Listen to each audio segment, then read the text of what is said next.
Hi there. This is a note from future John. I have come back through time to tell you what happens in this video. In this video, I start out on Lab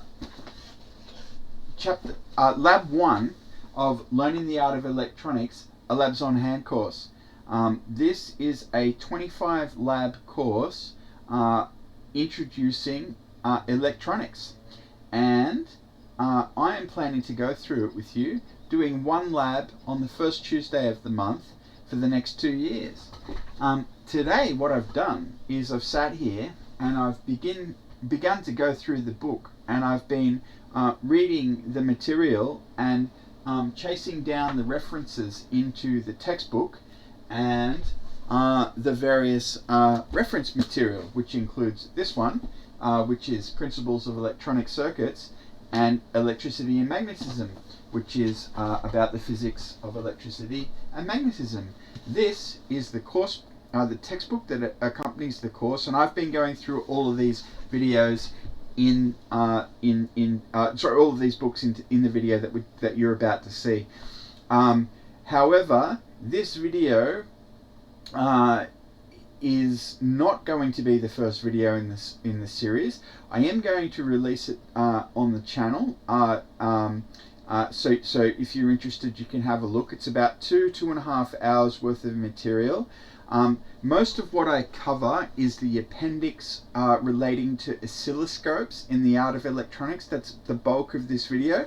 I also cover some material from electricity and magnetism, and we have a look at the table of contents of Principles of Electronic Circuits, and we get a couple of pages into the actual lab course itself.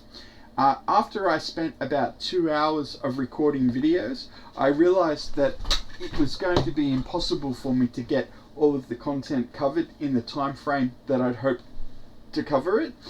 So I'm going to take a completely new approach to this video, and I'm going to redo everything. But I thought I'd just drop this out as a little bit of a teaser on the weekend. So today is Friday.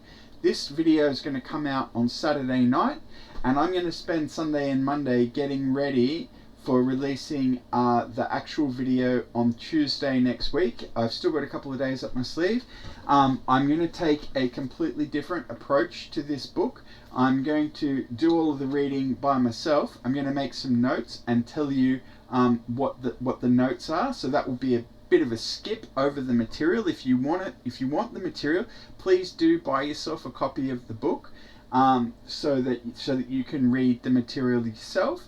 And what you'll see in the video from me is mostly going to be just the lab exercise itself, literally whatever wiring up is required. I'm pretty sure we're doing a voltage divider. I haven't read it yet. I'm taking it all as it comes, and I'm not that far ahead yet. So I'm going to go away and do some more reading. I'm going to give you some notes in the Tuesday video. We're going to focus on the lab. I can't do much more than that because the volume of material is too great. This particular video was going to be the first video in the series, but now it's not because I haven't got the time to finish it using this approach. So I'm going to reschedule.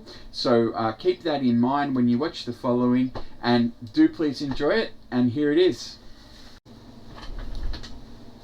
Hi there, you're in the lab with your mate JJ.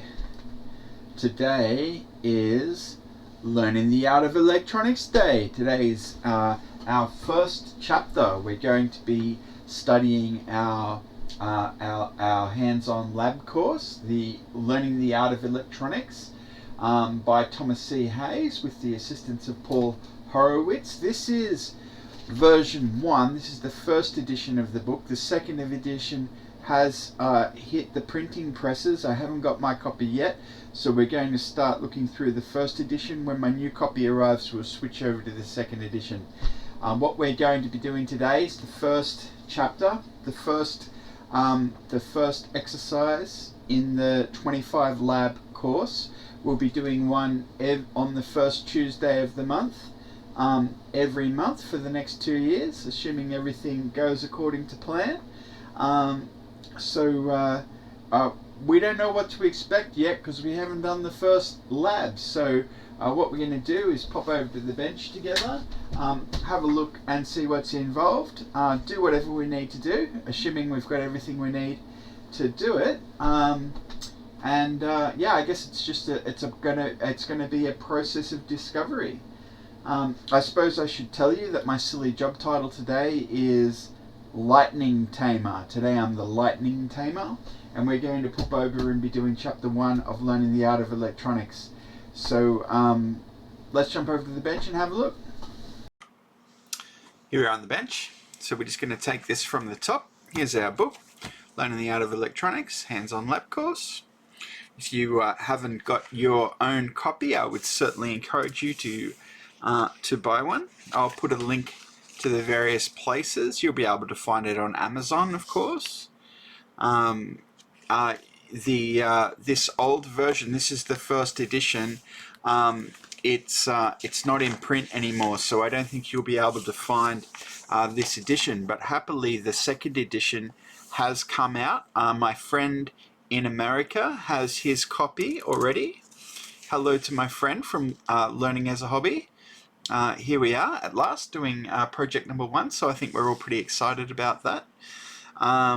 This edition of the book was published in 2016, and this is the 7th printing with corrections in 2020.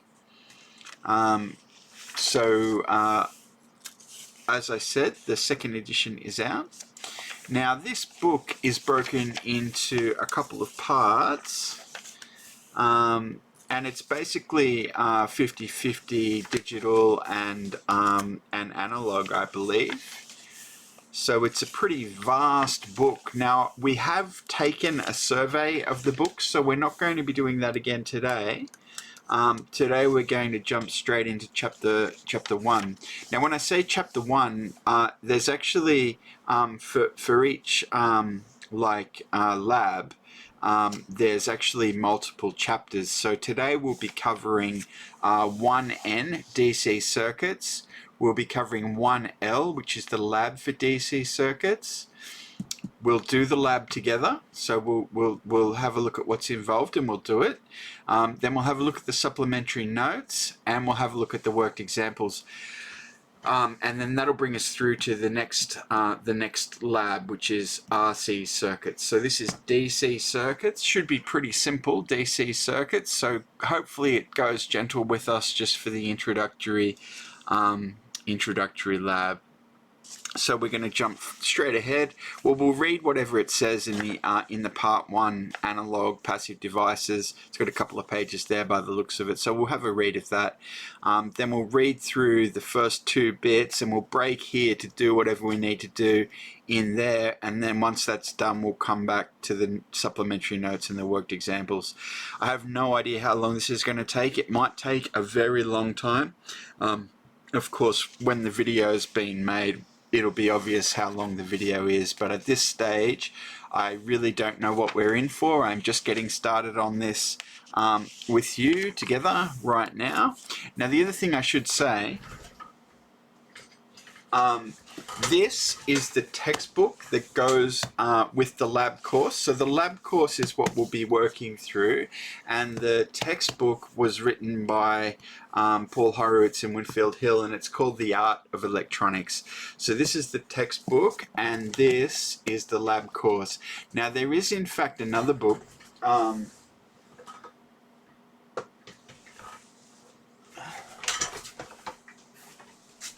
which is The Art of Electronics, the X chapters. Now, these X chapters, they were things that didn't fit in the 3rd edition of Learning the Art. So I don't know if the lab course will make any reference to the X chapters. Maybe it will, maybe it won't. It certainly will reference material in the textbook, which is The Art of Electronics, and we'll see how we go, but it's my hope that when the lab course refers to material in the book, we'll look up the material and we'll try and do a pretty thorough job of covering the material that gets brought to our attention as we go through the process. And I suppose it probably bears mentioning that I did actually also get this additional book called Electricity and Magnetism, which is referenced here as well. Again, if you check out the show notes, you'll be able to find links to all of these books. I recommend all of them. I have been through the whole of Electricity and Magnetism from front to back. I did a new book teardown for this book, but unfortunately when I recorded it, the microphone was on mute, so I've lost the whole thing. I am planning to re-record it, but I haven't got around to it yet. So this is obviously about the physics, the electricity and magnetism behind all of the electrical components and everything that we use in our electronics course. So this is really a physics book, more so than an electronics book. That is perhaps everything you need to know about where we're starting from, and we're just going to jump ahead now and go straight into DC circuits, our first lab of 25 labs. There might actually be more labs than that. There might have been some additions in the second edition that we don't know about now, and I'm hoping that they haven't changed too much in the earlier chapters, so that we're not missing much if we just go ahead with the first edition now, as we are doing. So let's read the preface. We've got the preface and the overview. And then there's this cool little thing. We'll hear about that in a minute. Or maybe we shouldn't. We've probably covered all of that stuff before. I think we have. So let's just start our reading here in part 1, analog passive devices. Oh, there we go. So there's no commentary on that. It's just straight into the DC circuits chapter. All right. So this is chapter 1. Let's do it.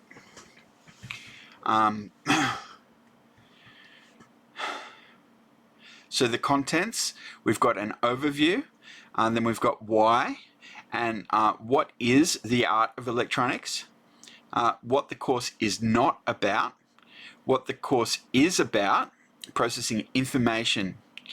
We've got 3 laws. We've got Ohm's law, which is V equals IR, and we've got Kirchhoff's laws, Kirchhoff's voltage law and Kirchhoff's current law. Then we've got our first application, which is the voltage divider. A voltage divider to analyze.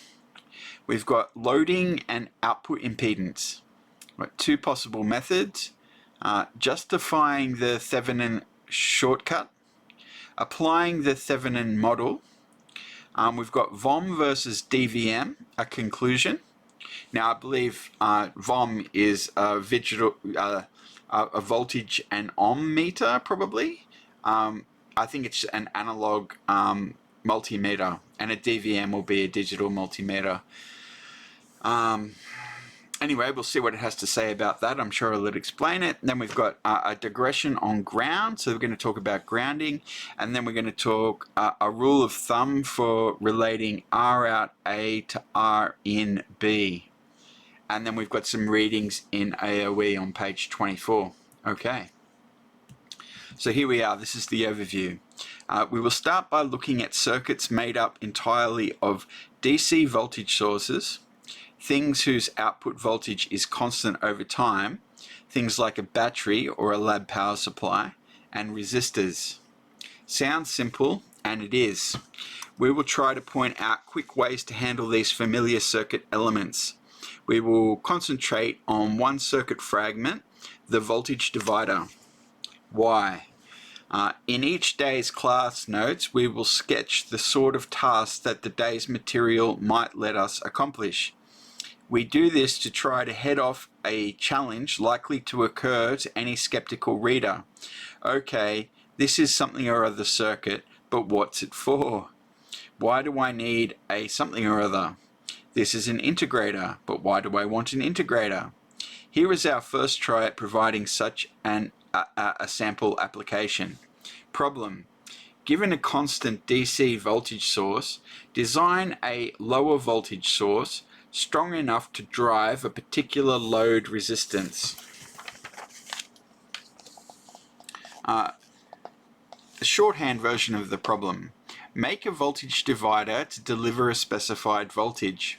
Arrange things so that increasing load current to a maximum causes Vout to vary by no more than a specified percentage. Okay. And we've got what is the art of electronics? And here we see, here's a reference to AOE 1.1. So when we finish this chapter, we'll jump over there and see what that section has to say. I assume that's how we're going to just take it. So we'll see how that goes. Not the art that you're likely to find in a museum. There's a note down here. But see, if you find yourself in Munich, a spectacular exception, the world's greatest museum of science and technology, the Deutsches Museum, the Deutsches Museum, I guess. My German's not real good. There you will find wonderful machines demonstrating such arcana as the history of the manufacture of threaded fasteners. I suppose a threaded fastener is a screw or a bolt. Alright, so yes, this is not the art you're likely to find in a museum, but art in an older sense, a craft. And there's another note. An industrial pursuit of a skilled nature, a craft, business, profession, from the Oxford English Dictionary, 1989. So no doubt the title of the art of electronics, hereafter referred to as AOE, was chosen with an awareness of the suggestion that there's something borderline magical available here, perhaps a hint of black art. And then here's our reference. Shall we jump over straight away? Might as well, huh? So here's our textbook, and we're looking up section 1.1, introduction. Okay, page 1. Jump ahead to page 1. Preface. Here we go. Alright, so this is chapter 1, Foundations, Introduction. The field of electronics is one of the great success stories of the 20th century. From the crude spark gap transmitters and cat's whiskers detectors at its beginning, the first half-century brought an era of vacuum tube electronics that developed considerable sophistication and found ready application in areas such as communications, navigation, instrumentation, control, and computation. The latter half-century brought solid-state electronics, first as discrete transistors, then as magnificent arrays of them with integrated circuits, ICs, in a flood of stunning advances that shows no sign of abating. Compact and inexpensive consumer products now routinely contain many millions of transistors in very large-scale integration chips, combined with elegant optoelectronics, displays, lasers, and so on. They can process sound, images, and data, and, for example, permit wireless networking and shirt pocket access to the pooled capabilities of the internet. Perhaps as noteworthy is the pleasant trend towards increased performance per dollar. There's a note here. A mid-century computer, the IBM 650, cost $300,000, weighed 2.7 tons, and contained 126 lamps on its control panel. In an amusing reversal, the contemporary energy-efficient lamp contains a computer of great capability within its base and costs $10. Wow. The cost of an electric microcircuit routinely decreases to a fraction of its initial cost as the manufacturing process is perfected. See figure 10.87 for example. 10.87, that's way ahead.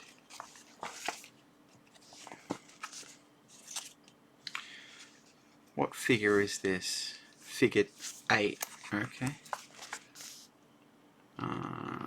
what was it? Figure 10 point what? See figure 10.87.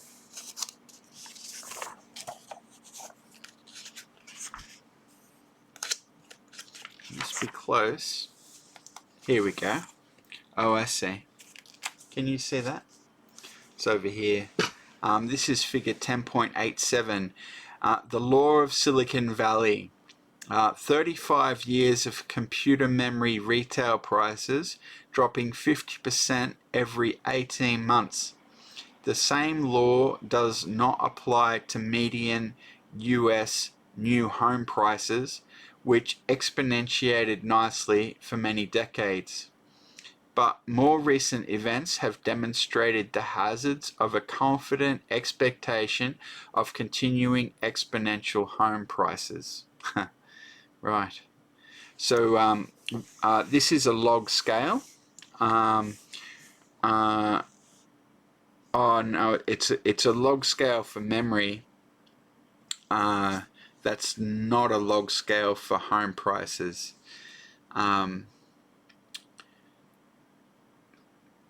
But it's parabolic, isn't it? It's exponential.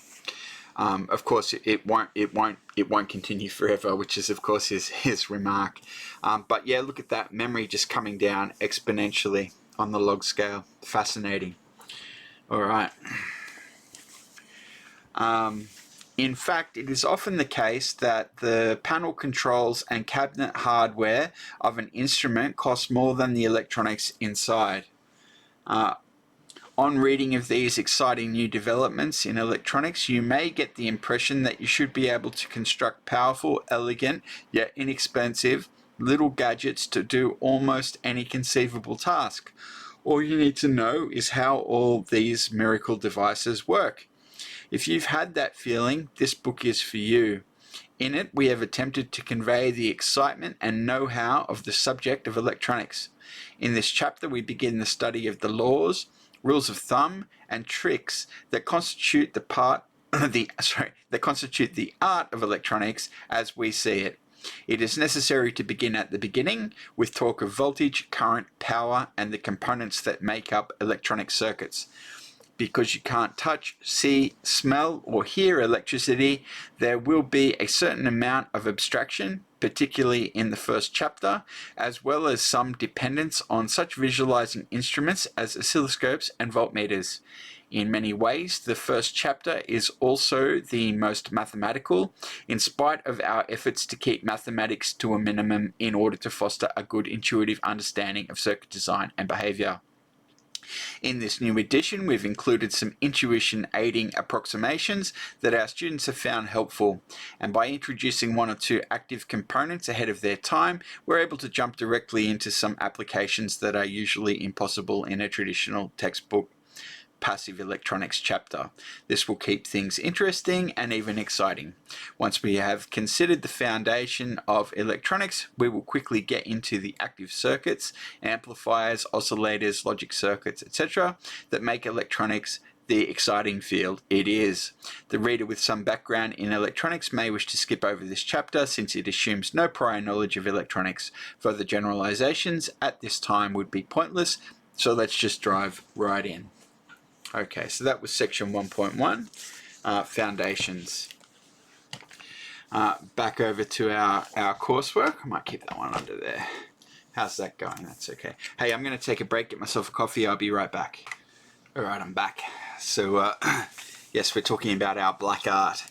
So, here is AOE's formulation of the subject of this course. The laws, rules of thumb, and tricks that constitute the art of electronics as we see it. That's what this is. Laws, rules and thumb, and tricks. Great.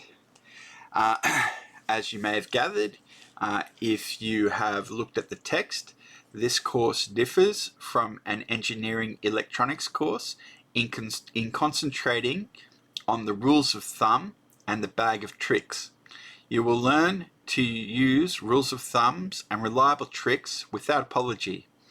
With their help, you will be able to leave the calculator-bound novice engineer in the dust. All right. What the course is not about. Wire my basement, fix my TV. Alumni of this course sometimes are asked for help that is beyond their capacities and sometimes below or beside what they know. So now you can wire some outlets in my basement. No, this course won't help much with that task, which is easy in a sense but difficult in another, in that it requires a detailed knowledge of electrical codes, required wire gauges, types of jacketing, where ground fault interrupters are required. And when your friend's TV quits, you're probably not going to want to fix it. Much of the set circuitry will be embodied in mysterious proprietary integrated circuits. An effective repair, if it were economically worthwhile, would likely amount to ordering a replacement for a substantial module rather than replacing a burnout resistor or transistor, as in the good old days of big and fixable devices. Delivering power. A subtler point is worth making as well. Only now and then in this course do we undertake to deliver power to something. The something is conventionally called a load. Occasionally we are interested in doing that, when we want to make a loud sound from a speaker or want to spin a motor. But much more often, we would like to minimize the flow of power. We are concerned instead with the flow of information, which is of course my area, information technology. Information technology, a very aptly named field of endeavor, and this book is partially relevant. Of course, there's more to information technology than electronics, but certainly electronics is very important for information technology. And he's just made the point here that this is that's the topic of the book, is information, not so much powering things or knowing how to wire the basement. On the wall of the lobby of MIT's Electrical Engineering building is a huge blow-up of a photo of some MIT engineers standing among what look like large generators or motors, each about the size of a small cow. The photo in figure 1N1 seems to date from the 1930s. So this is it here. This is figure 1N1. Electronics circa 1935, used with permission of MIT. So what have they got to say about that?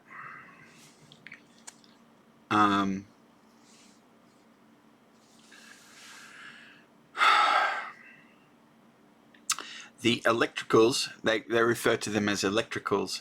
The electricals back then were concerned mostly with those big machines, with delivering power. It was the power companies that were hiring. When one of our uncle's friends finished at MIT around 1936. Hoover Dam, finished in 1935, was the engineering wonder of the day. Big was beautiful.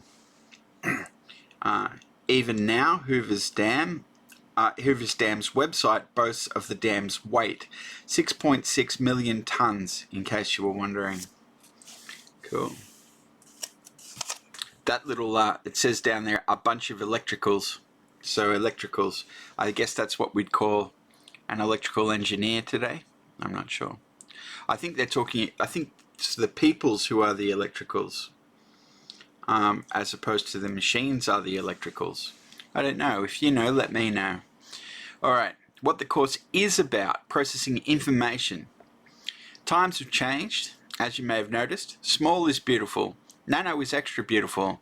And electronics these days is concerned mostly with processing information.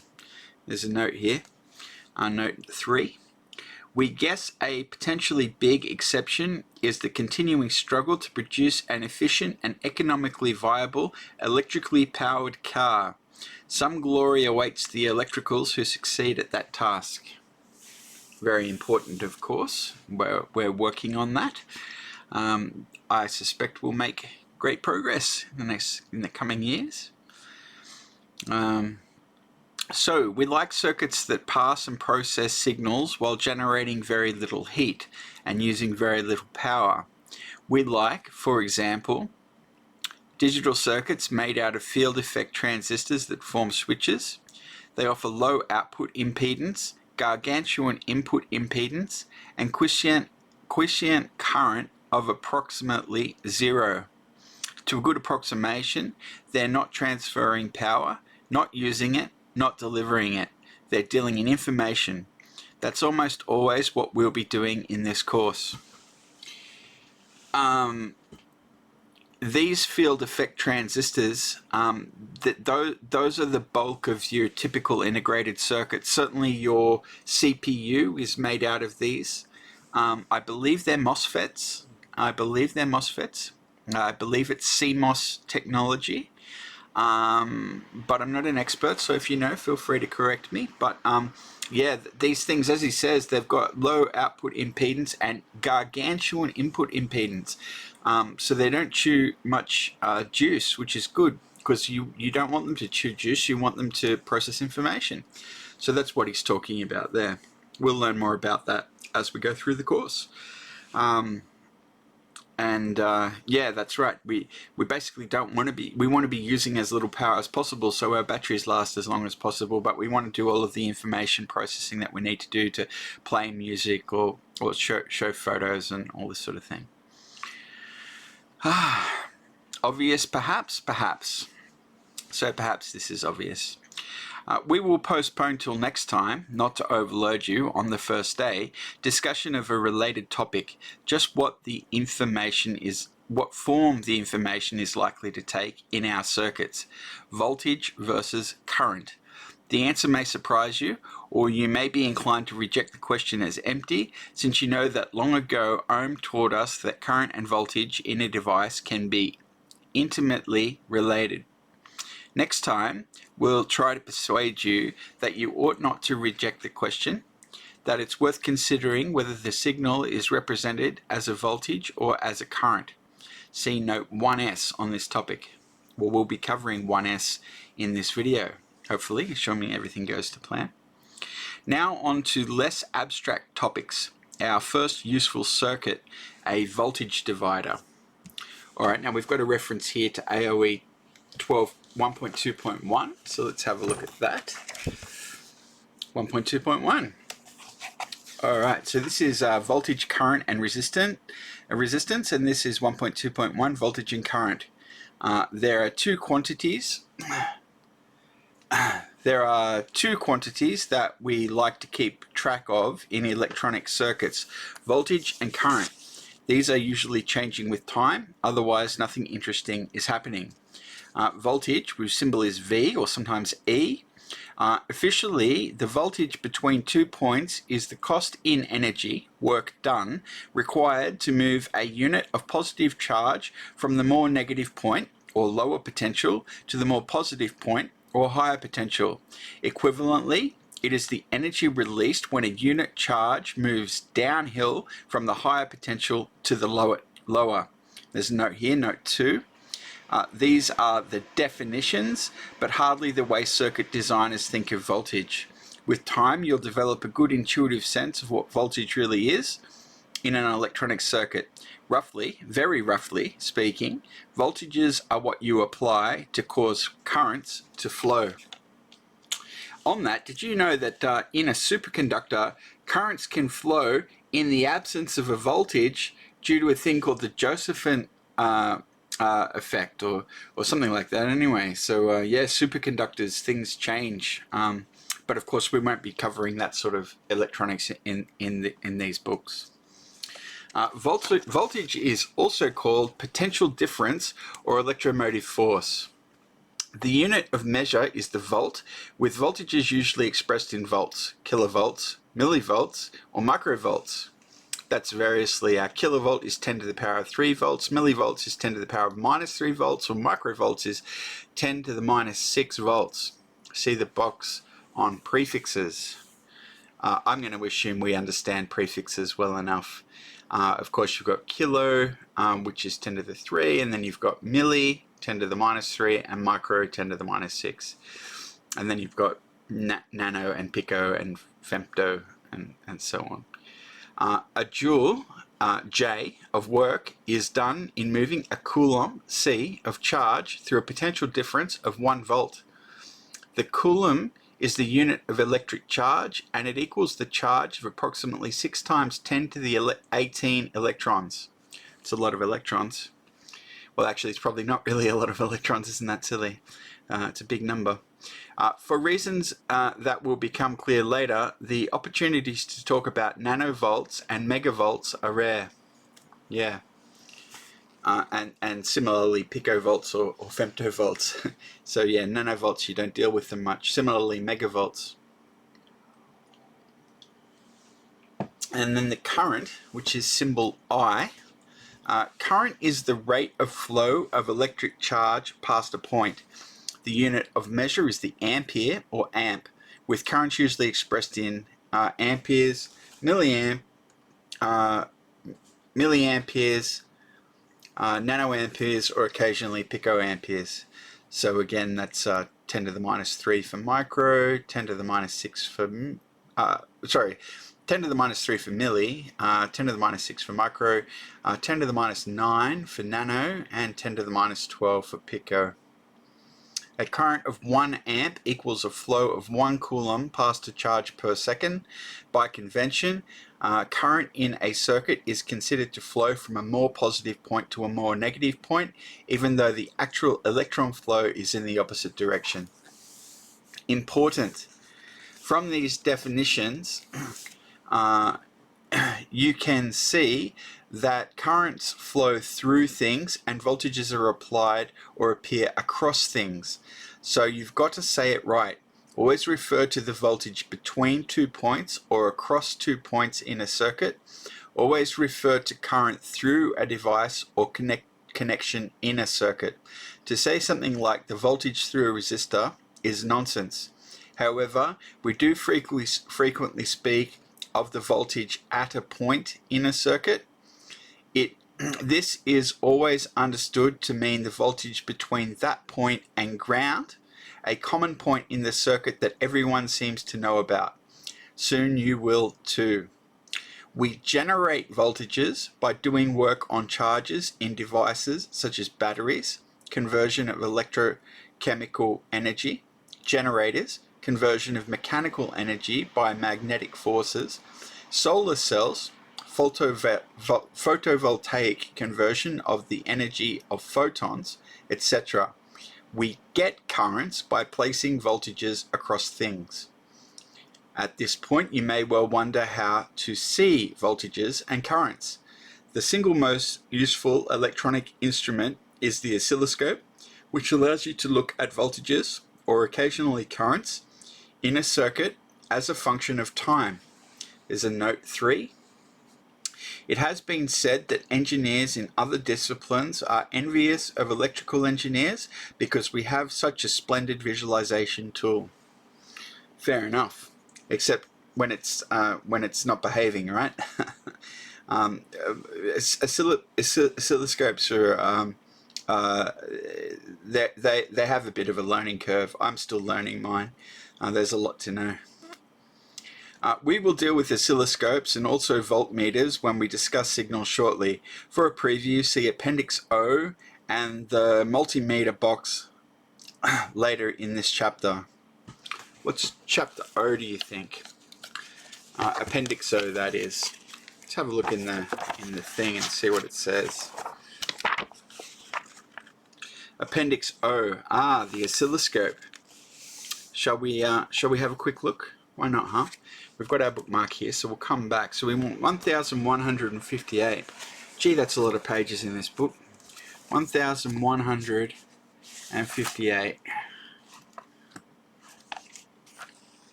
Nearly there. Pretty close.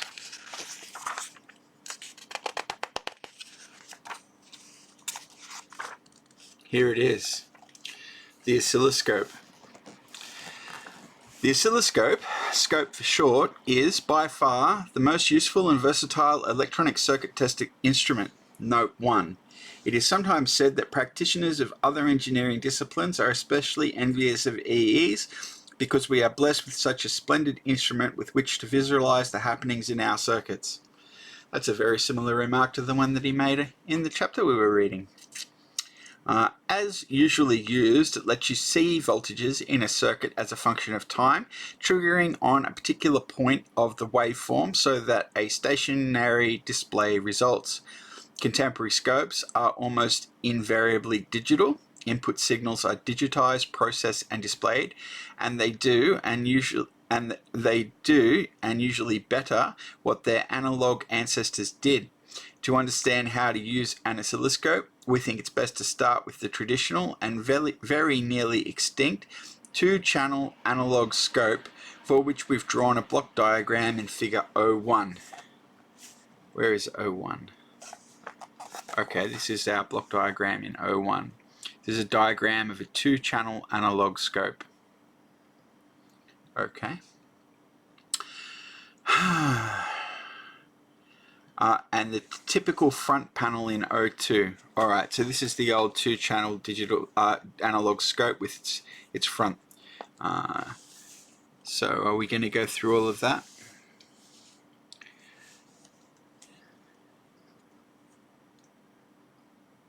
You can have a quick squiz. So can you see that? I suppose you can.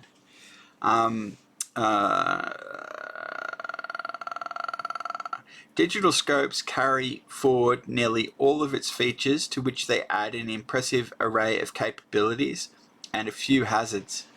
I'm not sure what the hazards are in the digital scopes. Not sure. One thing to know about your oscilloscope is all of the ground points are actually tied together, literally. So you have to use a common ground. If you don't, you could start a fire. All right, the analog oscilloscope. So we're talking about the vertical to start with. It'll explain it, of course. Beginning with the signal inputs, most analog scopes have two channels. That's very useful because you often need to see the relationship between signals. Each channel has a calibrated gain switch, which sets the scale of volts per division on the screen. There's a note here, note 2. Note that the two channels can be set for different scale factors, offsets, and coupling. This goes also for digital scopes, which commonly have 4 channels. There also is a variable gain knob, concentric with the gain switch, in case you want to set a given signal to a certain number of divisions. Warning, be sure the variable gain knob is in the calibrated position when making voltage measurements. It's easy to forget. The better scopes have indicator lights to warn you if the variable gain knob is out of the calibrated position. The scope is DC coupled, an essential feature. What you see on the screen is the signal voltage, DC value and all. Sometimes, I know with my scope you can AC couple it, if you don't care about the DC, you just want to see the AC. Sometimes you may want to see a small signal riding on a large DC voltage though. In that case you can switch the input to AC coupling, alright, which is what I was talking about, there you go. Which capacitively couples the input with a time constant of about 0.1 seconds. Most scopes also have a grounded input position, which lets you see where 0 volts is on the screen.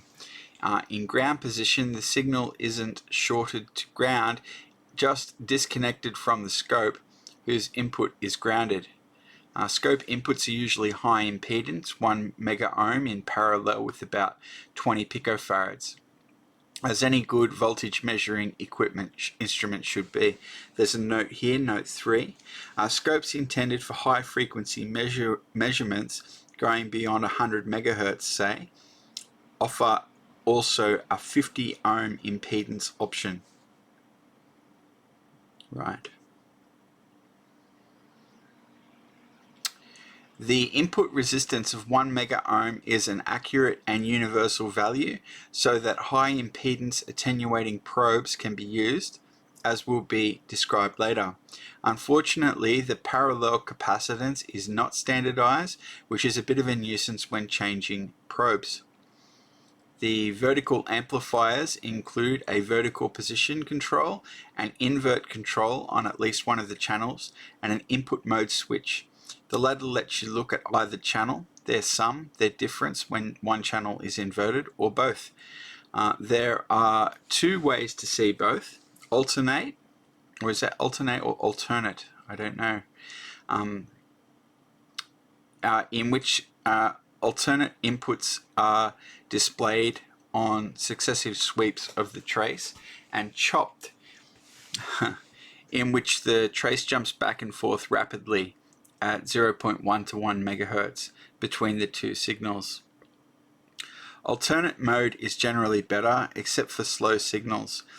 It is often useful to view signals both ways to make sure you're not being deceived. And we've got the horizontal system. The vertical signal is applied to the vertical deflection electronics, moving the dot up and down on the screen. The horizontal sweep signal is generated by an internal ramp generator, giving deflection proportional to time. So in case that wasn't clear, the voltage is on the vertical and the time is on the horizontal.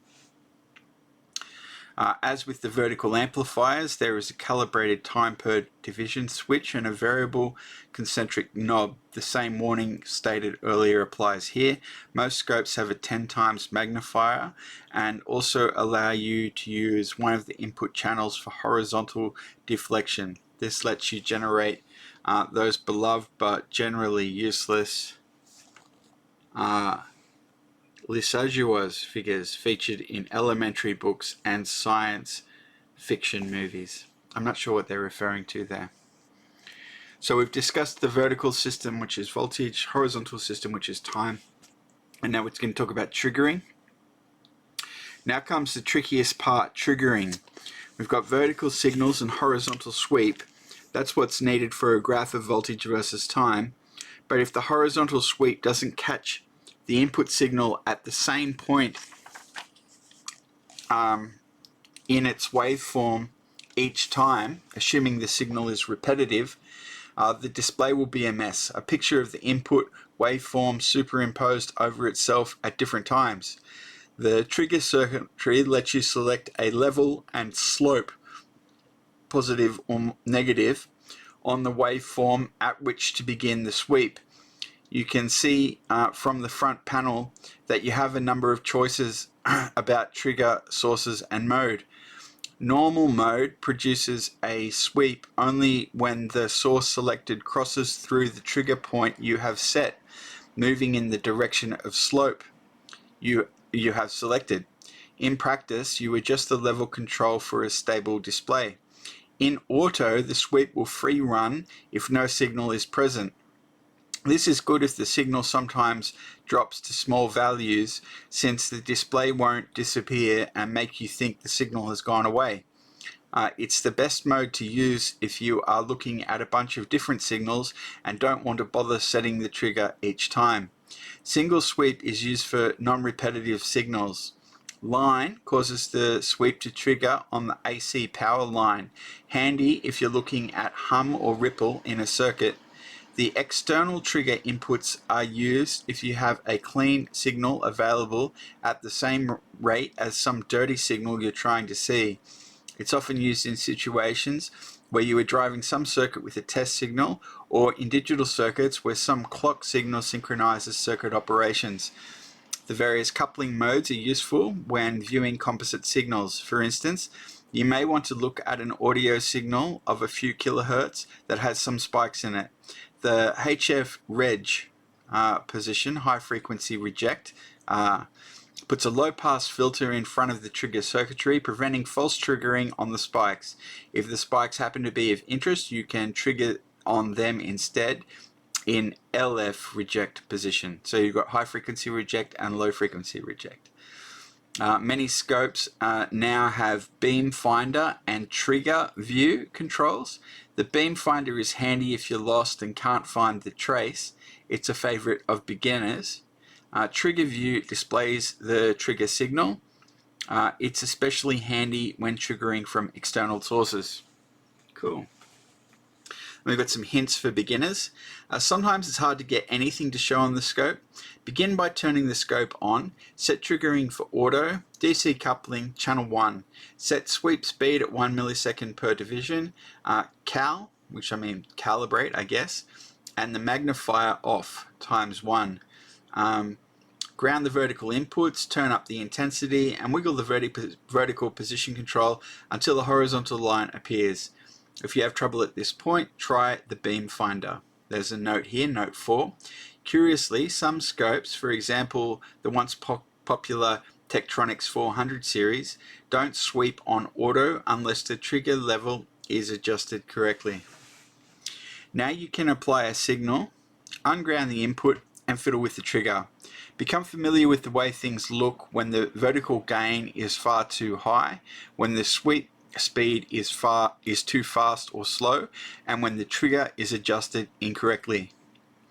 Then we've got probes. The oscilloscope input capacitance seen by a circuit under test can be undesirably high, especially when the necessary shielding connecting cable is included.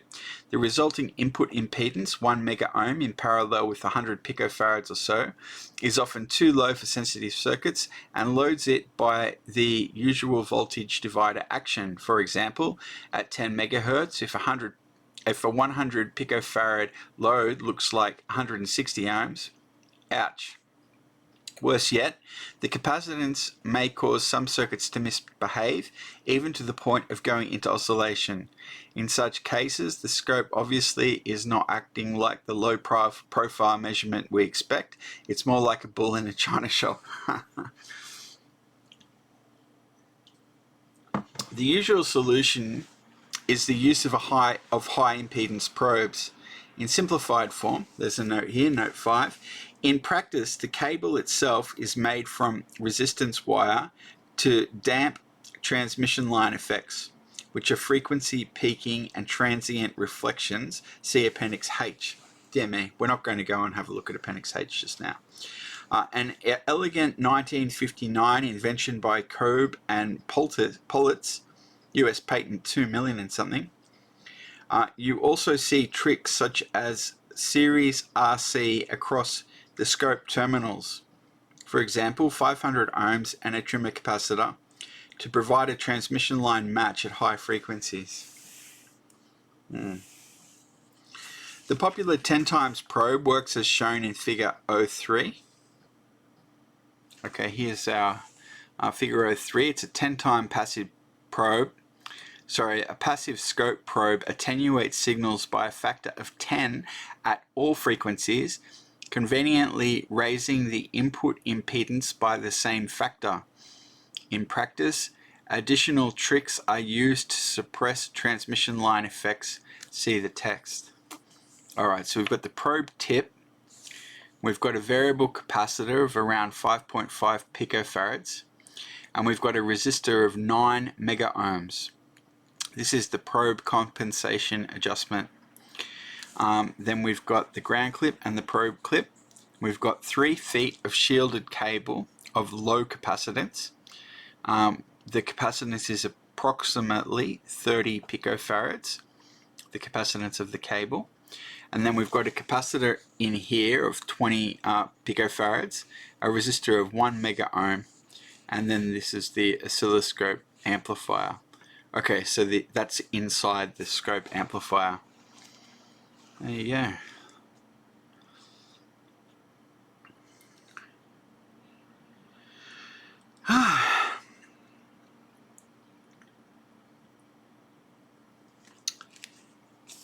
At DC, it's just a 10 times voltage divider. By adjusting C1 to be 1/9 the parallel capacitance of C2 and C3, the circuit becomes a 10 time divider at all frequencies with input impedance of 10 mega ohms in parallel with a few picofarads. In practice,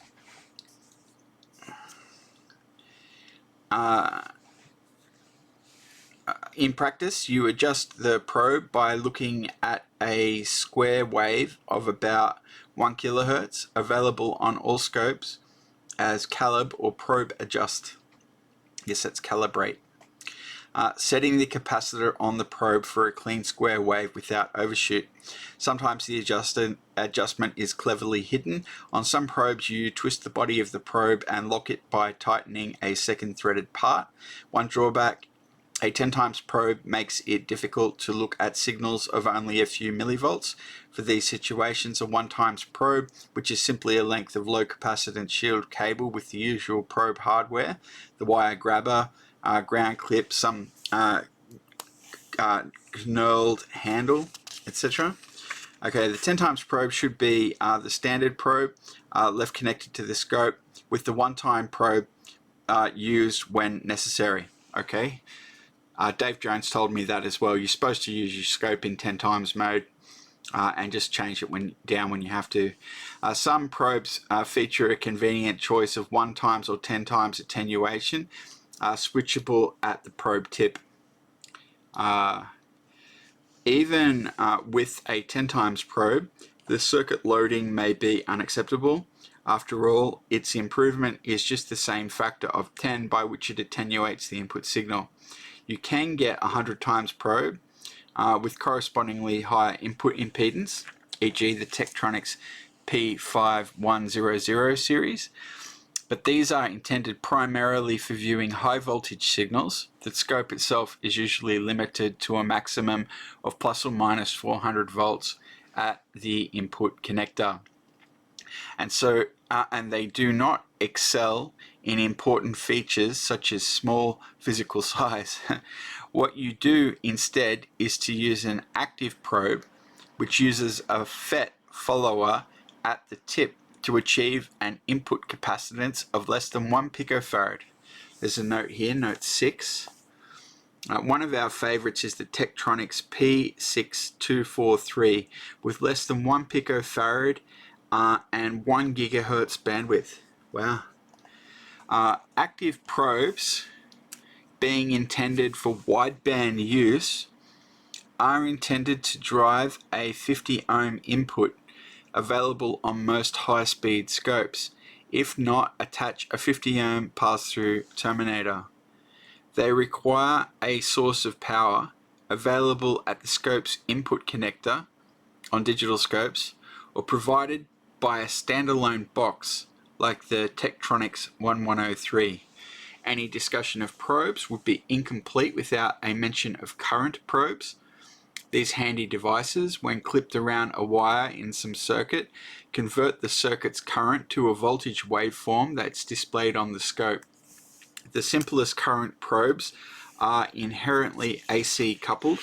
They wrap a secondary winding around a magnetic split core that surrounds the one-turn wire primary, and thus do not sense DC current. The fancier types use the combination of Hall effect and transformer coupling to achieve response down to DC. Examples of the latter are the Tektronix A622 DC to 100 kHz and the TCP312A DC to 100 MHz. The latter requires the matching TCP-A300 amplifier. Then we've got grounds.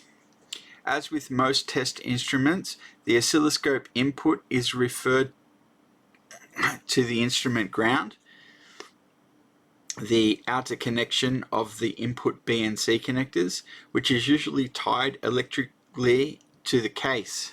That in turn connects to the ground lead of the AC power line via the 3-wire power cord.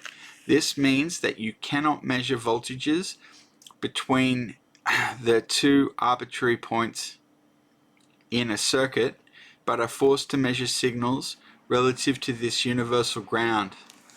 An important caution is in order here.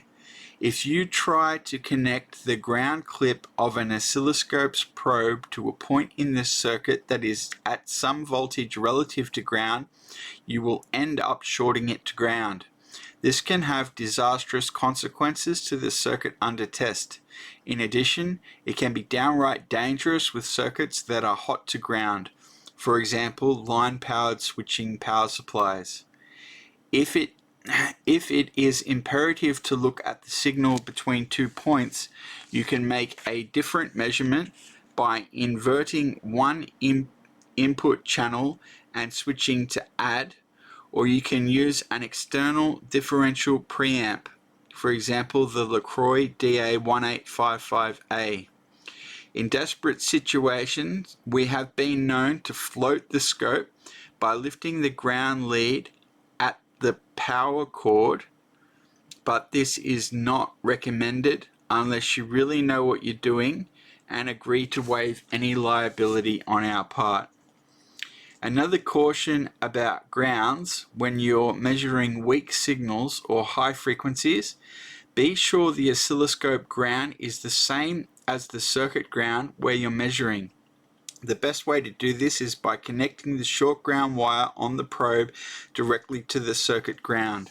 There's a note here, note 7, see the illustration in figure 1232. Alright, we're not going to go back and have a look at that. Then checking by measuring the voltage of ground with the probe observing no signal. One problem with this scheme is that those short ground clips are usually missing, lost. Keep your probe accessories in a drawer somewhere. Oh really? I didn't know you lose those. I haven't lost mine. Alright. Other analog scope features. Many scopes have a delayed sweep that lets you see a segment of a waveform occurring sometime after the trigger point. You can dial the delay accurately with a multi-turn adjustment or a second sweep speed switch. A delay module known as A intensified by B lets you display the whole waveform at the first sweep speed with the delayed segment brightened. This is handy during setup. Scopes with delayed sweep sometimes have mixed sweep, in which the trace begins at one sweep speed, then switches to another, usually faster speed after the selected delay. Another option is to begin the delayed sweep either immediately after the selected delay or at the next trigger point after the delay. There are two sets of trigger controls, so the two trigger points can be set individually. Don't confuse delayed sweep with signal delay.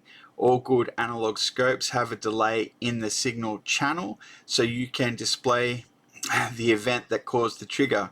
It lets you look a little bit backward in time. See the photographs of the analog delay in figures H19 and H21. We're going to do that. Where is H? H-I, H, H21, H12, H19, H20, okay, and H21 must be on the next page.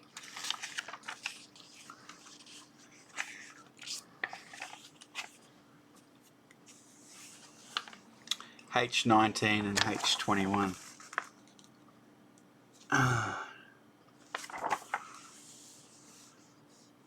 See the photographs of the analog delay lines, H19 and H21. Alright, this is H19. Analog oscilloscopes used delay lines. Oh look, there you go, wow. In the signal path, so you could see the triggering event. The 1959 vintage vacuum tube Tektronix 545A on the left had a 30 megahertz bandwidth and used a 2-channel lumped element 200 nanosecond delay line consisting of 50 inductor pairs and 50 adjustable trimmer capacitors. Figure H20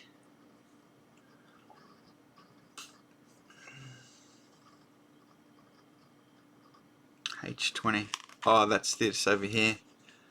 Their 1982 vintage solid state 2213 scope on the right had a 60 megahertz bandwidth and used a 2.5 meter length of spiral conductor coax cable for its 100 nanosecond delay line. So this is the delay line. It's literally, it's a delay line. And this is figure H21. We borrowed a Tektronix Oh, that's interesting. We borrowed a Tektronix 2213 carcass from Brian Shaban, and after a bit of surgery, look what we found inside. We measured a 100 nanosecond delay and a differential impedance of about 155 ohms for the 8.5 foot cable that used to live in this scope. The counter-wound helix consists of two insulated 30 gauge wires with a pitch of 1.15 millimeters and an average diameter of 2 millimeters, insulating from the surrounding braided shield of 3.25 millimeter inside diameter. Okay. A common feature of analog scopes is a trigger hold-off control. It inhibits triggering for an adjustable interval after each sweep, and it is very useful when viewing complicated waveforms without the simple periodicity of, say, a sine wave. The usual case is a digital waveform with a complicated sequence of ones and zeros, which won't generate a stable display otherwise, except by adjustment of the sweep speed vernier, which means you don't get a calibrated sweep. All scopes, analog and digital, include some bandwidth limit, vertical amplifier options for simplicity, not shown in figures 0.1 and 0.2. Useful for reducing the amount of wideband fuzz on the displayed trace when you're working with relatively slow signals. During the height of the analog scope era, you could get scopes with on-screen storage for single-shot capture and scopes with an impressive array of plug-in modules that let you do lots of interesting stuff, including display of 8 traces or spectrum analysis or accurate digital measurements of voltage and time on waveforms. And so on. Happily, these functions and many others, e.g. looking far backward in time from the triggering event, are now embodied in the dominant oscilloscope species, the digital oscilloscope. Let's take a look. The digital oscilloscope. Analog scopes are easy to use, but they are seriously limiting in what you can do. For example, A, it's hard to see a single shot event. B, you can't store a trace or compare a live trace with an earlier trace. And you can't extract a trace for measurement or illustration, and you can't look back in time to see what happened before the triggering event. Digital scopes effortlessly provide these and many other capabilities, and because of the stunning capability and low cost of digital conversion and processing, they are ironically less expensive than the analog scope, if you can find one of comparable bandwidth. The tradition to usable and friendly digital scopes was rocky at first, but they are now ubiquitous and universal. The basic scheme, figure 0.4, this is 0.4, the block diagram of a 2-channel scope, is to digitize the incoming signal after the front-end stages of programmable gain and bandwidth limiting, capture the samples in a fast circular buffer, and then use a processor or multiple processors to do all the signal processing, measurements, conversion to a meaningful display, user interfaces, and I/O. We'll keep this section brief and merely run through some capabilities of digital scopes. What's different? In no particular order, the front end. The signal emerging from the variable gain input amplifiers is digitized at some sampling rate, f-samp, typically 1 gigabits per second, or gigasamples per second or more, but always above the minimum Nyquist rate of 2 f-max, where the scope is set at fast enough sweep rates to resolve the scope's bandwidth f-max. So the Nyquist weight means you should run your scope should be at least 2 times better than your signal. But important, see aliasing below. Okay. The digital samples, typically of 8 bits resolution, are stored at full speed into a sample memory or capture memory, often of length 1 megapoint or more per channel. And reaching 1 gigapoint at the high end. Note that even though digital scopes let you zoom in after a trace is captured, the resolution depends on the vertical scale factor because of the fixed bit depth of conversion. Simultaneous on all channels. Digital scopes digitize all channels simultaneously. There's no alternate or chop. Alternate. See, alternate is a verb and alternative is a noun, but people use alternate now as both, so I'm not sure what the intention is there. Most digital scopes come in 2 or 4 channel flavors, augmented in mixed signal scopes by 16 or more 1-bit, that is logic level channels. Right. Yeah, I have a channel. I'm not sure how many channels are on my scope. A couple. For the logic analyzer, I mean. All right, pre-trigger. Let me take a break for a bit. I'm back. So we're talking about the pre-trigger. Because digitized input signals are pouring into memory, you can set a trigger condition, most simply level and slope, but see smart trigger below. And when it is satisfied, you've got substantial prehistory in the sample memory. From the user's point of view, you can simply set the displayed trigger point to the right portion of the screen to reveal what came before. And you can walk backward or forward to your heart's content through a saved single shot capture. See single shot capture below. Display. The time interval between points on the displayed waveform, the waveform interval, is typically longer and often much longer than the sampling interval, one on the frequency of sampling. This allows for various modes of processing the sampled points to produce the displayed waveform. In particular, one sample per waveform interval is displayed, the rest are discarded. Simple but susceptible to aliasing, see below. Peak detect, the highest and lowest sample points in 2 successive waveform intervals are displayed, produces a thicker waveform but no short spikes are lost. Envelope, similar to peak detect but combines min-max from multiple triggered acquisitions, useful for seeing excursions from an ideal repetitive waveform.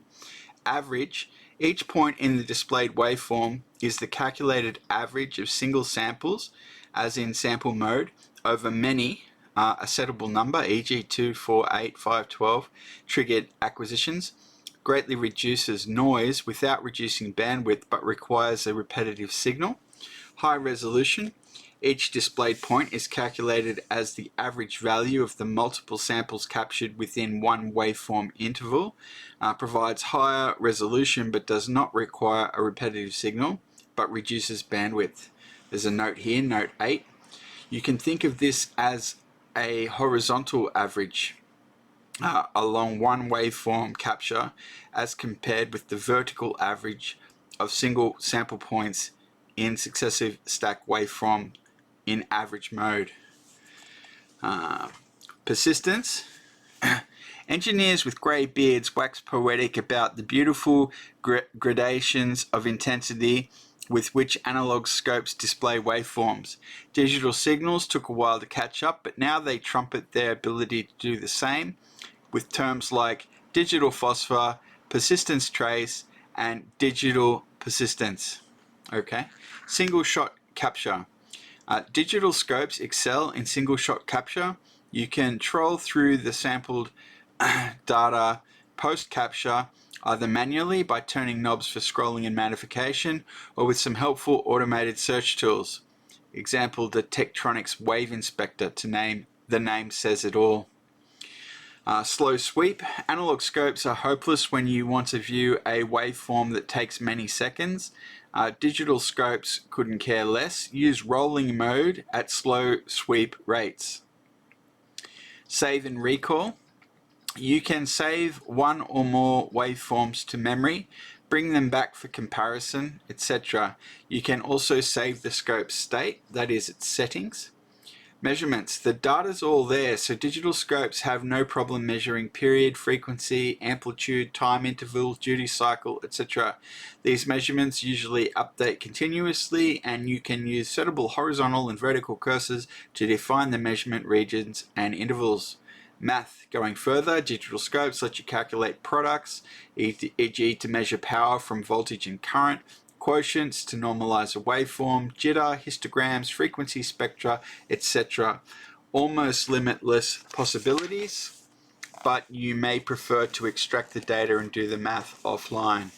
I/O, you can send waveforms and data out via connected Ethernet or whatever, and you can control the scope's operation remotely. A network data acquisition system. Mixed signal. I've certainly got the Ethernet working on my scope, but I haven't used it to get a data feed at any point yet. I believe it's possible. I don't know how. My scope, by the way, is the Regal MSO 5074. I'll put a link to the details in the show notes. All right, we've got the mixed signal. Many digital scopes come with a bunch of two-level of channels, typically 16 or 32, along with the usual 2 or 4 full resolution channels. So it works as a logic analyzer, but augmented by a few channels of clear waveform view. That's what I've got. As with a traditional logic analyzer, you can trigger on a defined set of levels, and it can do bus decoding, bus triggering, and other fancy stuff for you. A smart trigger. Good digital scopes let you trigger on just about any condition you can imagine. Pulse width less than, greater than, equal to, not equal to some value, runt pulses and glitches, setup or hold time violations, specific range of rise times or fall times, specified conditions or violations on serial buses, trigger after n events, and so on. Check out the enjoyable reading in the datasheet from Tektronix, LaCroix, Keysight, Agilent, or Roden Schwartz, or in my case, Regal. Limit mask testing. You can set up a template and detect out-of-spec waveforms for go, no-go testing on a production line, ditto for jitter and other measurable parameters. Auto set. It's easy to get lost in this multi-dimensional wilderness. Digital scopes provide a rescue button, auto set, auto scale, or some linguistic variant depending on manufacturer, which will at least get something going on the screen, but see cautions next. Where's cautions? I'm not seeing. Oh, here's some cautions. Probe skew. When you're using several different probing systems, for example, passive 10 times probe, active FET probe, current probe, the signal delays can vary by tens of nanoseconds or more, completely disrupting the fidelity of the multi-channel display. Hey, you may be tricked into thinking you've got a violation of causality. Effect precedes the cause. There's a note here, note 9. As does the protagonist in Asimov's delightful short story from 1960, Theotimeline and the Space Age. Theotimeline and the Space Age. I'll try to remember to look that up in the show notes, for the show notes. Probe readout and probe power.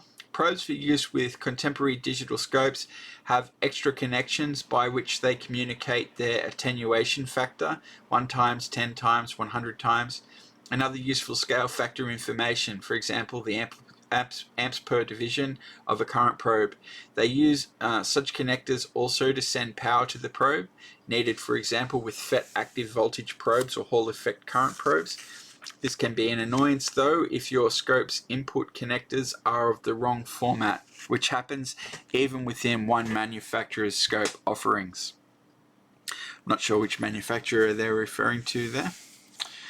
Then we've got some cautions. There's not much not to like about a digital oscilloscopes, but here are a few cautions, ways in which a digital scope can trick the unwary. Aliasing. This one can fool even the experienced scope user. Digital scopes are designed such that a maximum sample rate is always adequate for signals up to the scope's full bandwidth. But when you are running at a slower sweep rate in sample mode, if one sample per displayed wave, that is one sample per displayed waveform point, the effective sample rate is much lower, so you may see some serious nonsense, jittery, unstable signal, inability to trigger, weird change of waveform when sweep rate is changed, etc. if there's a high frequency signal present. This is 10. Note 10. Dare we admit, One of the authors was testing a circuit that operates at frequencies in the kilohertz range, driving it with a digital function generator at 1 kilohertz. Go out to lunch, come back, look at the waveform, the scope is broken, won't trigger, jittery waveform sliding left and right, weird, tried everything, then noticed that the generator had defaulted to its 1 megahertz setting. Ha, problem solved. And I won't ever tell anyone how dumb I was. Dear me. Okay. So yeah, when you're sampling something that's at a lot higher frequency, you can get these weird aliasing things. That's what he's talking about here.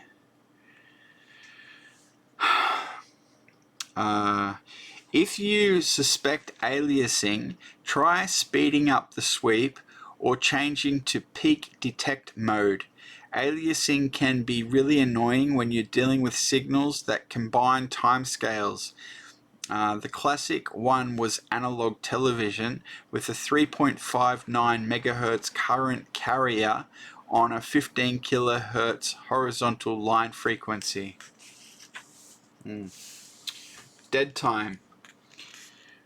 For human visual perception, it's necessary to update the scope display at only approximately 100 times per second or so.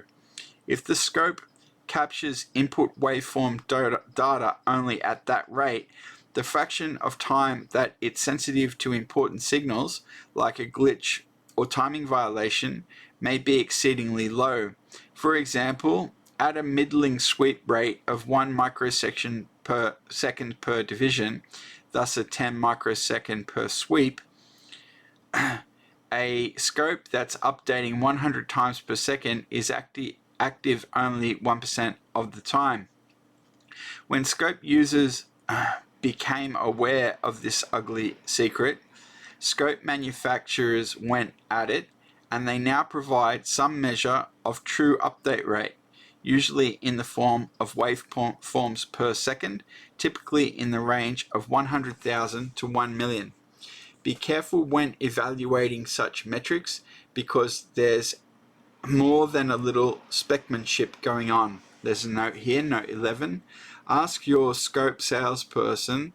They love to flame the lying competition. Very funny. Lost in a multi-dimensional vector space. Analog scopes are simple, and you can see the full state of the instrument just by looking at the knobs and indicators. No such luck with the immense capabilities of digital scopes. Early digital scopes were particularly troublesome, lacking annunciators and mostly knobs. They've improved enormously. There's a note here, note 12. We are particularly fond of the quick menu feature that was introduced by Tektronix in their original TDS 3000 series, lunchbox scopes. Inexplicably, this highly useful feature has been eliminated, despite our howls of protest, in Tek's successor scopes. We've been badgering them ever since. Fair enough. But it's still awfully easy to be sitting in front of a scope that just isn't triggering or showing sufficient vital signs. It takes some keen intuition to know which menu to pull down, horizontal trigger mode to get to the problem. It may be as simple as triggering on the wrong channel, or it might be that you've left the display in averaging mode and lack of a stable repetitive trigger produces a bunch of garbage, and you can even waste a minute not realizing that the thing is in single sweep or stop mode. And this says the scope is lying to you. When observing signals with a digital scope, you may be victimized by a blessing, a vast array of measurement capabilities and settings, and that become a curse. The scope settings are not what you think. It's easy to forget some obscure but important settings that falsify the measurements you think you're making. For example, it's easy to forget, we've done it often, that you've left an earlier probe skew compensation in effect, or that some channels still have bandwidth limit set. Such oversights corrupt your measurements in less than obvious ways that you may not notice for quite a while, and when you do, you're sentenced to serve time repeating the measurements properly. Alright, so that was our little digression into Appendix O, which was how to use or about oscilloscopes. That was quite a digression. So, where was the reference? We're up to voltage divider.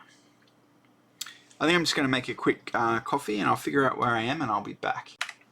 Alright, I'm back with my coffee and I remembered, what's that doing out there? I don't know.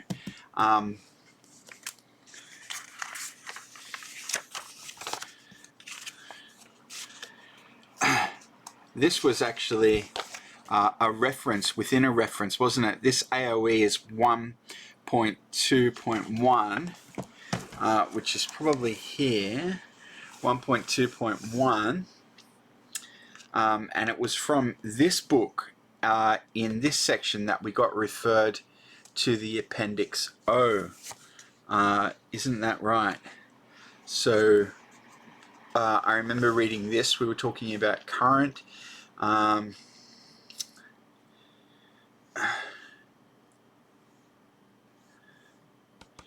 Talking about our splendid visualization tool. Here it is. Okay, so this is where we jumped ahead to Appendix O. So we haven't finished this part of the book, which is talking about voltage and current and resistance. So we'll finish reading this bit before we go back to our course, and what we've just completed is Appendix O. So I'll just jump back here and try and re-establish the context. At this point, you may well wonder how to see voltages and currents. The single most useful electronic instrument is the oscilloscope, which allows you to look at voltage or occasionally currents in a circuit as a function of time. We will deal with oscilloscopes and also voltmeters when we discuss signals shortly. For a preview, see Appendix O and the multimeter box later in this chapter. Alright, well, we'll wait till we bump into that if we do. We've already taken a pretty large digression into Appendix O. In real circuits, we connect things together with wires, metallic conductors, each of which has the same voltage on it everywhere with respect to ground, say. Got a note here, note 4. In the domain of high frequencies or low impedances, that isn't strictly true, and we will have more to say about this later in chapter 1x. I think 1x might be X chapter 1. Okay, but for now it's a good approximation. This is a good approximation to say that that a wire has the same voltage on it everywhere. We mention this now so that you will realize that an actual circuit doesn't have to look like its schematic diagram because wires can be rearranged. Here are some simple rules about voltage and current. 1. The sum of currents into a point in a circuit equals the sum of the currents out. This is the conservation of charge. This is sometimes called Kirchhoff's current law, or KCL. Engineers like to refer to such a point as a node. It follows that for a series circuit, a bunch of two-terminal things all connected end-to-end, the current is the same everywhere. Okay, this is a parallel connection. 2, things hooked in parallel, as shown in figure 1.1, have the same voltage across them. Restated, the sum of the voltage drops from A to B via one path through a circuit equals the sum by any other route and is simply the voltage between A and B. Another way to say it is that the sum of the voltage drops across any closed circuit is 0. This is Kirchhoff's voltage law, or KVL. 3. The power, or energy per unit time, consumed by a circuit device is P equals VI. This is simply energy or charge times, energy over charge times charge over time. For V in volts and I in amps, P comes out in watts. A watt is a joule per second. 1 watt equals 1 joule per second. So, for example, the current flowing through a 60 watt light bulb running on 120 volts is 0.5 amps. Power goes into heat, usually, or sometimes mechanical work, as in motors, radiated energy, as in lamps or transmitters, or stored energy, batteries, capacitors, and inductors. Managing the heat load in a complicated system, for example a large computer in which many kilowatts of electrical energy are converted to heat, with the energetically insignificant byproduct of a few pages of computational results, can be a crucial part of the system design. Yes, certainly dealing with heat, it's the main thing in practical engineering, I guess. At the high end, anyway.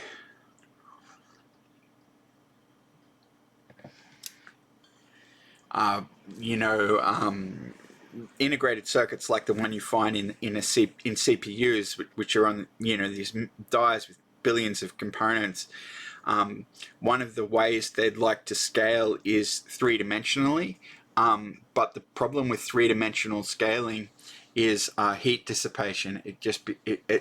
Managing the heat becomes impossible, which is unfortunate because otherwise it'd be a great way to grow the capacity of a chip. So apparently that's a bit of a problem. Of course, I don't work on that sort of thing, so I'm talking a bit beyond my station there.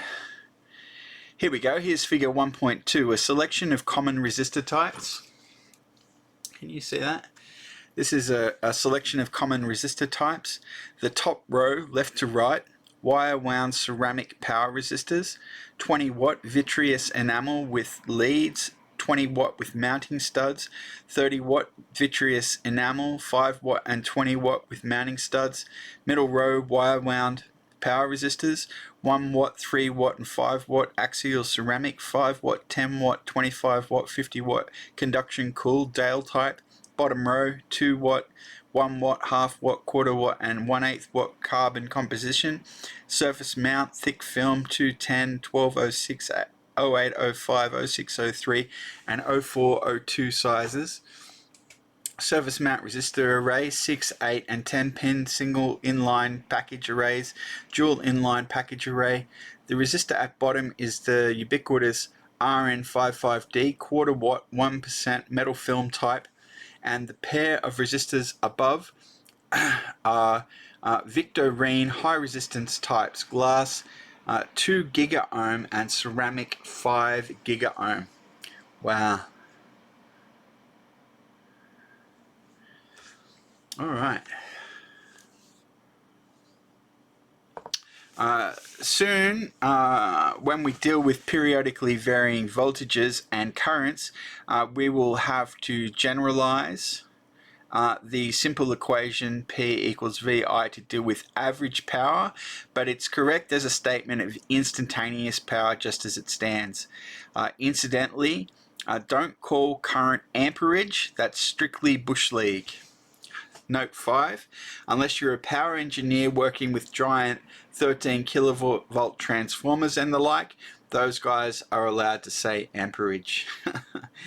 The same caution will apply to the next term, ohmage, when we get to resistance in the next section. Also, dude, ohmage is not the preferred nomenclature. Resistance, please. Okay, so we talk about resistance, we don't talk about ohmage. That concludes section 1.2.1. And of course we learned about Kirchhoff's voltage law and we learned about Kirchhoff's current law. Did we mention Ohm's law or is that coming up? That's coming up.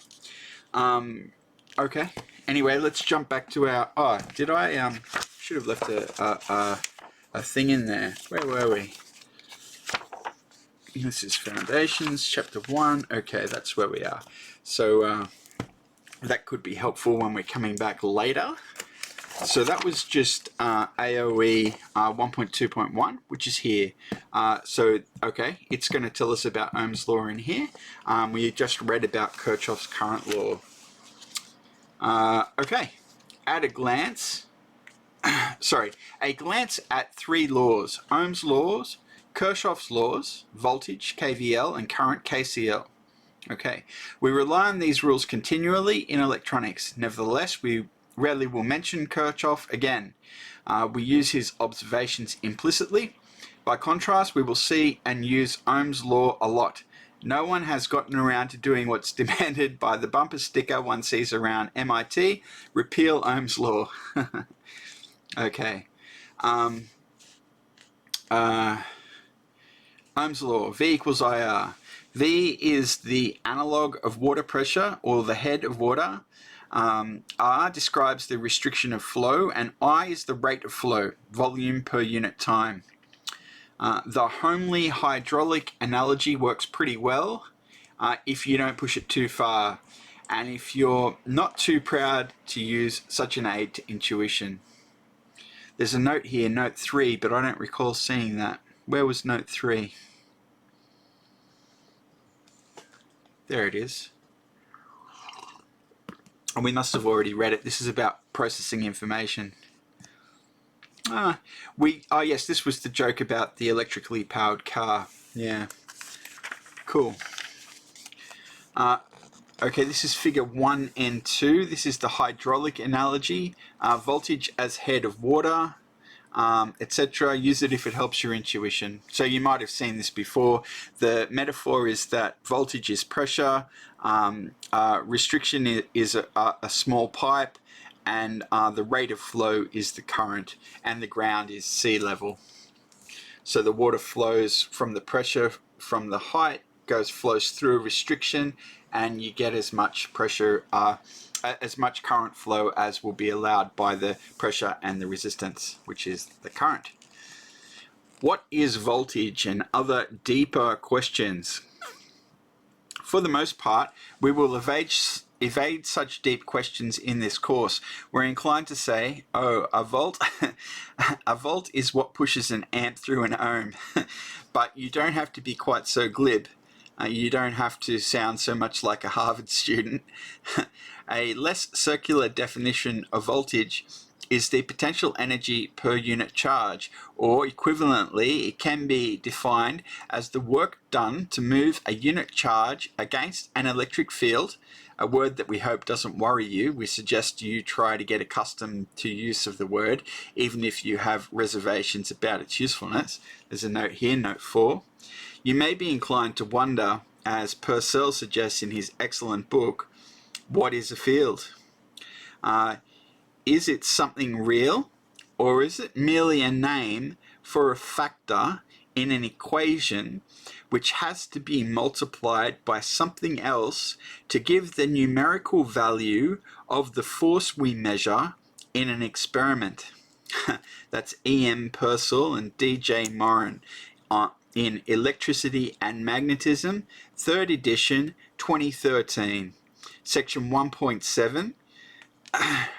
Purcell makes a persuasive argument that the concept of field is useful. Alright, so we've got a reference here to section 1.7 in Electricity and Magnetism. This, my friends, is Electricity and Magnetism. So, let's find section 1.7. This is too far ahead. Okay, we got 1.7. The electric field begins on page 16. Got a bookmark here, we'll use that. Alright.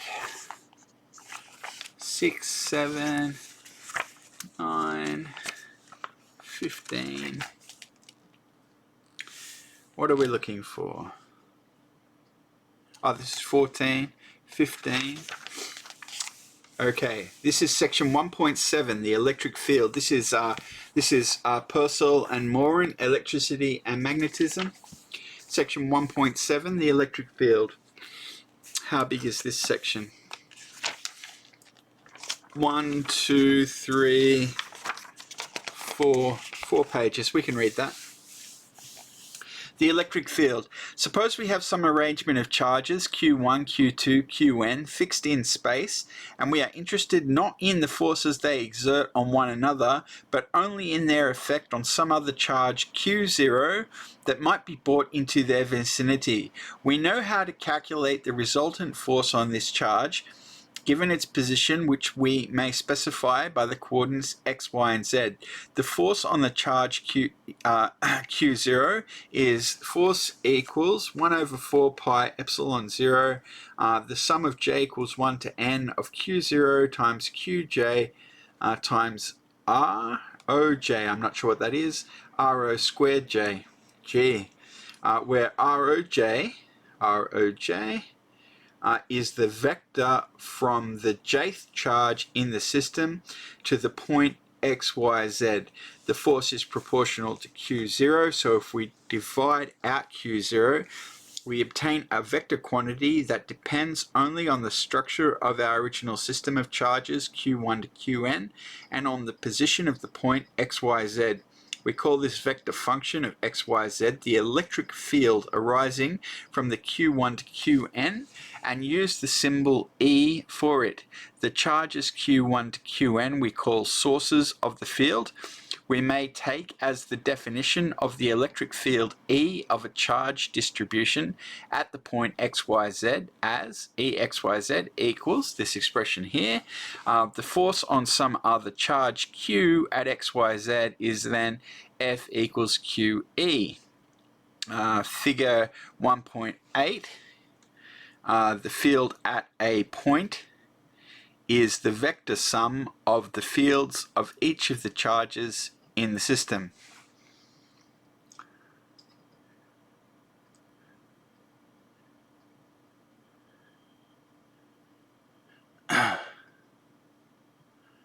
Okay. Figure 1.8 illustrates the vector addition of the field of a point charge of 2c .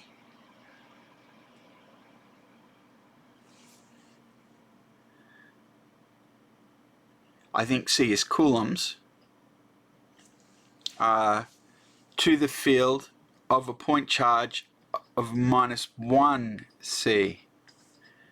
Q1 is plus 2 and Q2 is minus 1c.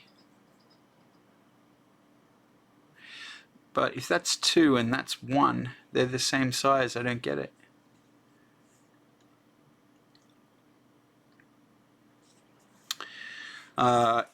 In the SI system of units, electric field strength is expressed in newtons per unit charge.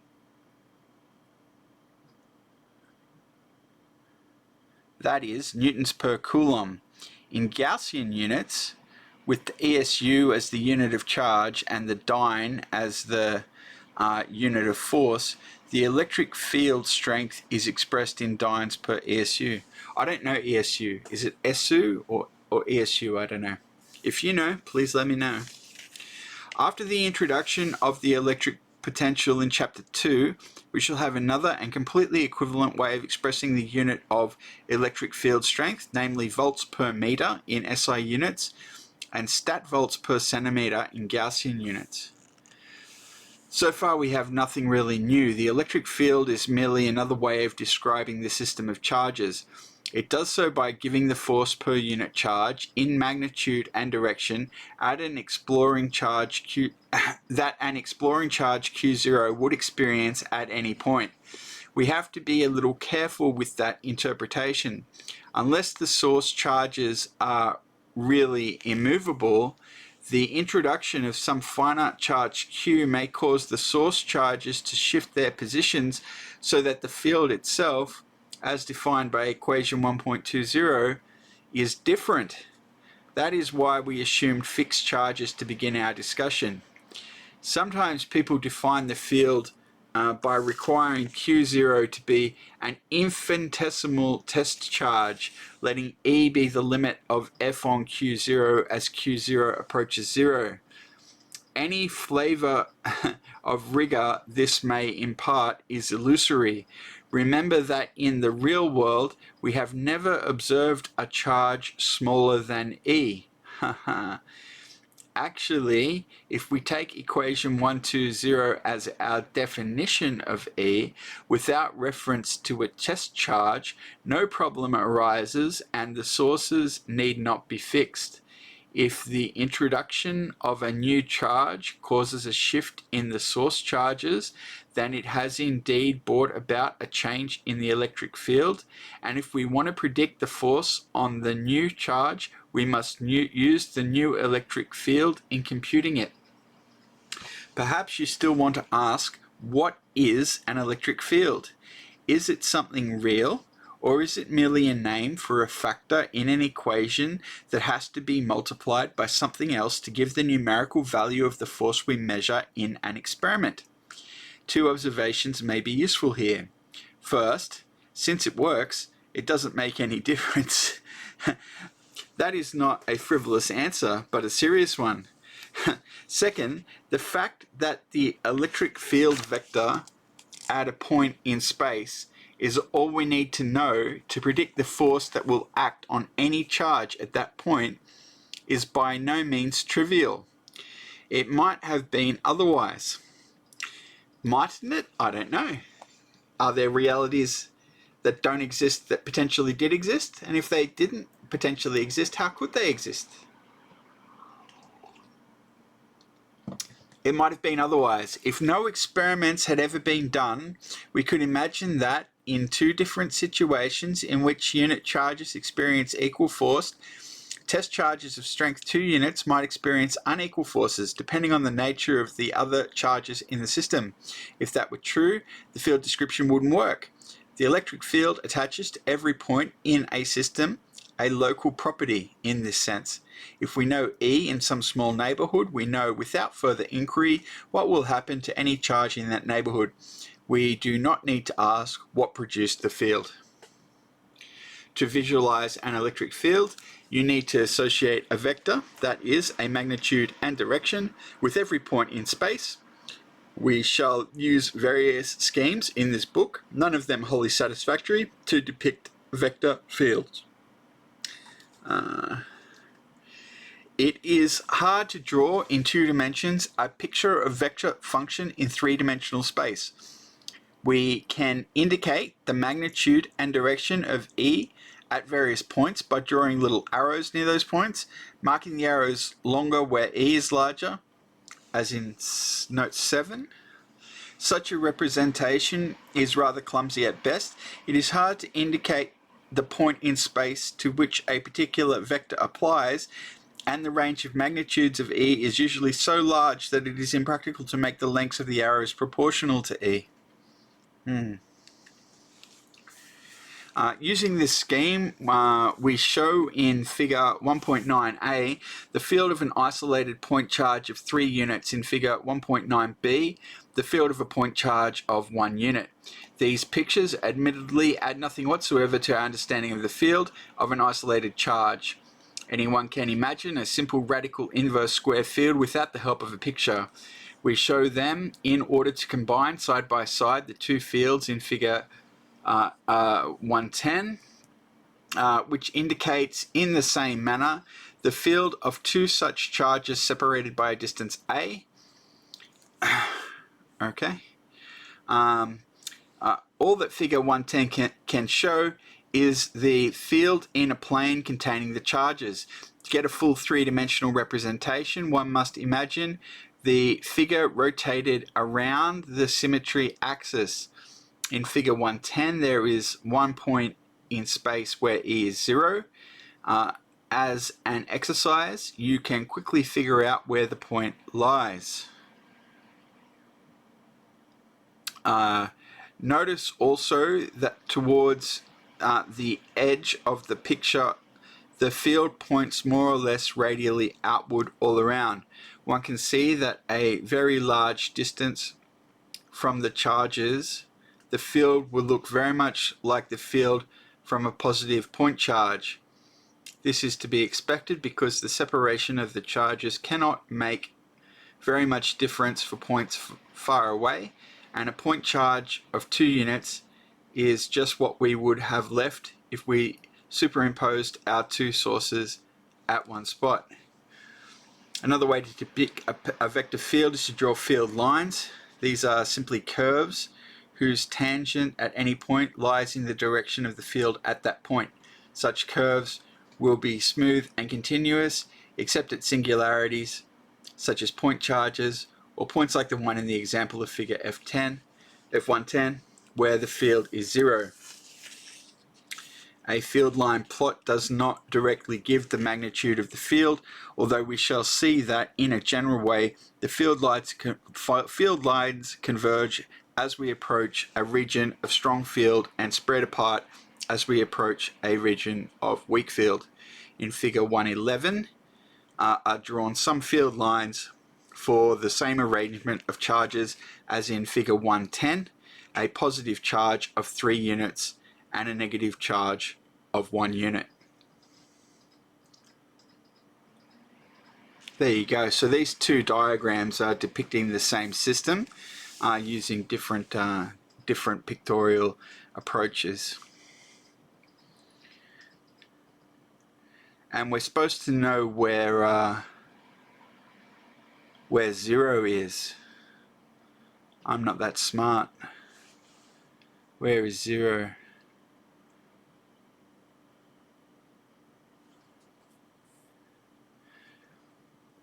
The singularities are the points. Well, 0 is either between those two or over here, I'm not sure. Do you know? Maybe you could... Oh, here it is. Yeah, E0 is here. There it is, so just there. There you go. So I'm glad they marked that there for us. At least I got it right. It was either there or there, wasn't it? And that was one of the options that I had. Let the record show. Alright, that's good. So in figure 1.1 are drawn some field lines for the same arrangement, a positive charge of 3 units and a negative charge of 1 unit. Okay, so this is the 3 unit charge and this is the negative 1 unit charge. Again, we are restricted by the nature of paper and ink to a 2-dimensional section through a 3-dimensional bundle of curves. Alright, well, we're not going to read too much of Purcell and Morin right now because we've got to get through our thing and we're going to run out of time, or else the video is going to get just too long. So that was our note here. They're going to refer us to Purcell and Morin again at 2.2. Anyway, that was 1.7, which was note 4, which was... Where were we? Here. Okay. And that was just talking about what the reality of an electric field actually is. We don't really know what it is. We just know how to model it mathematically, but we don't know what gives rise to it. It's the subject matter of physics. It's physical reality, substantive reality, whatever it is that give rise to these things that we're modeling. But we can use a field to talk about and quantify electric charges. So we don't know what a field actually is. And one thing that fascinates me is what kind of resolution it has. There is a thing called the quantum, the quantized things, like they happen at the Planck scale, and they might be the smallest things that actually exist. I don't know, like if you think about the real number system, for example, that's impossibly large. I mean, even the rational number system, rational numbers are just incredibly mind-bogglingly numerous, and the reals even more so. So it might not be that that actual physical things in the real world can assume all of the kinds of values that exist in the infinities of rational numbers or the infinities of real numbers. So they do seem to be quantized. So maybe there is like minimum tolerances on these things. And there is also that whole thing about Zeno's paradox, you know, like in order to get like all the way to there, I first have to get halfway there, but before I can get halfway there, I have to get halfway there. And then in order to get from here to there, you actually have to go through an infinity of points. And how do you do that in a finite amount of time? But it does seem like if I push my finger across the page, I do make it to there. So how does that happen? Have I done an infinity of things or not? It's and they reckon they have a mathematical explanation for Zeno's paradox, but I'm not sure if I'm buying it, frankly. It's just a fascinating idea. So who knows what an electric field really is, but there is this stuff. It's the electromagnetic radiation. It's the subject matter of physics.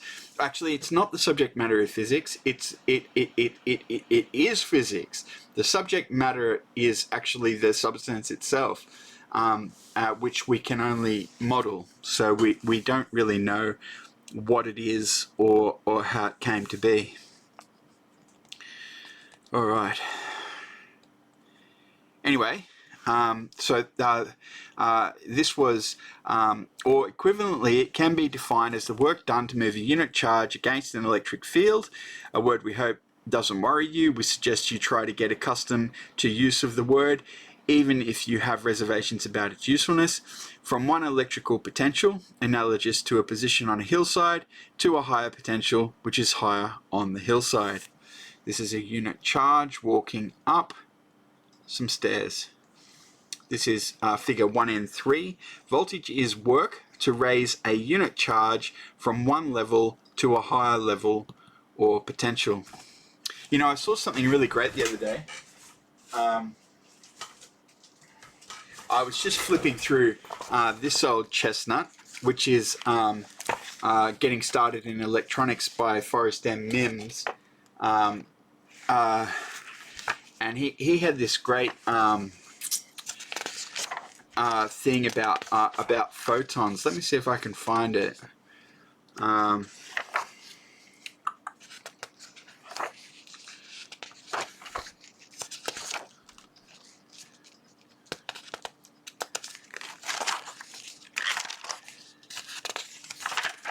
I love his drawings. He's such a creative dude, Forrest M. Mims, and he's so neat. I don't know how he gets so neat. What am I trying to find you? It's near here. I can feel it. It must be imminent. No, I'm not seeing it. I'm cautious of taking up too much time. Yeah, I haven't been able to find what I was looking for.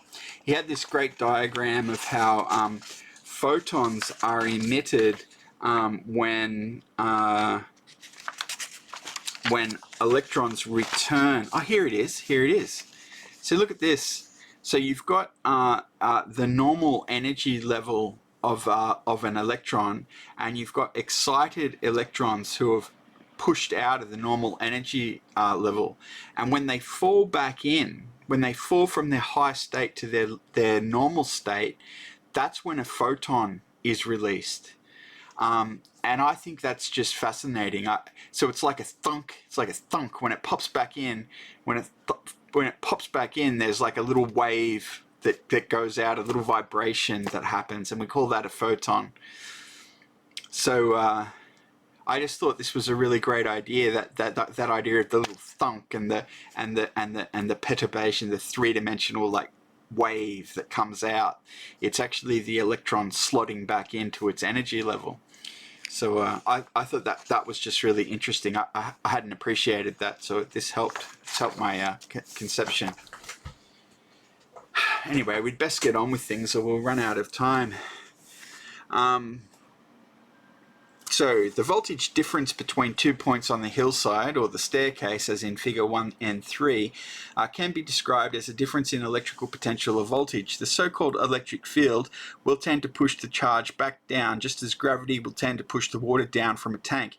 You may or may not be interested to know that 1 volt is the work done as one adds 1 joule of potential energy to 1 coulomb of charge. There's a note here, note 5. See Purcell and more on 2.2. Alright, well we can have a quick look at 2.2 and just see what it's covering. We don't want to spend too much time in Purcell and Mora. Alright, that's 2.6, 2.4, 2.1. 2.3, 2.2. Okay, it's 2 pages or 2.5 pages. So this is potential difference and the potential function. Because the line integral in an electrostatic field is path independent, we can use it to define a scalar quantity phi21 without specifying any particular path. Oh dear me, I haven't understood that. This is the integral between P1 and P2 of E ds. With the minus sign included here, phi21 is the work per unit charge done by an external agency in moving a positive charge from P1 to P2 in the field E. The external agency must supply a force of Fx equals minus QE to balance the electrical force Felec equals QE, hence the minus sign. Thus phi21 is a single valued scalar function of the two positions P1 and P2. We call it the electric potential difference between 2 points. Our SI system of units, in our SI system of units, potential difference is measured in joules per coulomb. This unit has a name of its own, the volt. 1 volt equals 1 joule per coulomb. 1 joule of work is required to move a charge of 1 coulomb through a potential difference of 1 volt. In the Gaussian system of units, potential difference is measured in erg per SU. I don't know anything about the Gaussian units. This unit also has a name of its own, the stat volt. Stat comes from electrostatic. As an exercise, you can use the 1 coulomb approximately equals 3.10 to the 9 SU relation from section 1.4 to show that 1 volt is equivalent to approximately 1/300 stat volt. These two relations are accurate to better than 1%, 0.1%, thanks to the accident that C is that close to 3 times 10 to the 8 meters per second. Appendix C derives the conversion factors between all of the corresponding units in the SI and Gaussian systems. Further discussion of the exact relations between SI and Gaussian electrical units is given in Appendix E, which takes into account the definition of the meter in terms of the speed of light. Suppose we hold P1 fixed at some reference position, then phi21 becomes a function of P2 only, that is a function of the spatial coordinates x, y, z. We can write it simply as phi x, y, z without the subscript if we remember that its definition still involves agreement on the reference point P1. We can say that phi is the potential associated with the vector field E. It is a scalar function of position or a scalar field. They mean the same thing. So a scalar function of position or a scalar field mean the same thing. Its value at a point is simply a number in units of work per unit charge and has no direction associated with it.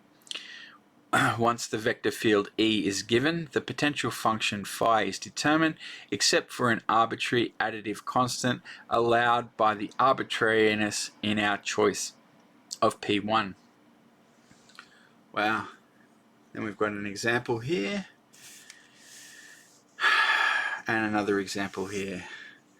We're not going to look too closely at that. Alright, that was our reference to Purcell here. So we're back at 5. Okay, but we will not again speak in these terms, which sound more like physics than like language for the art of electronics. Ground.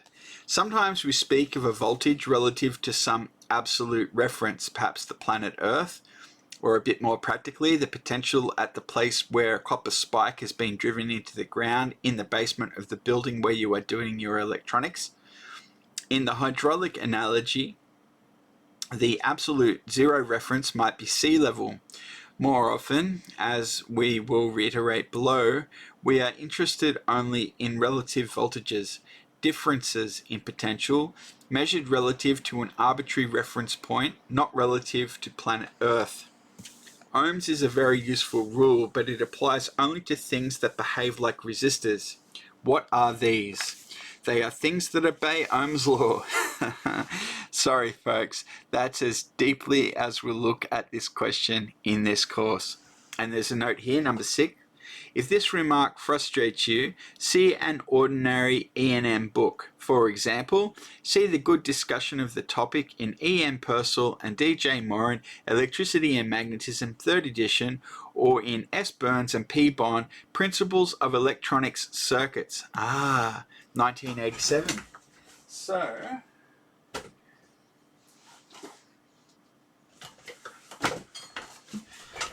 what is this?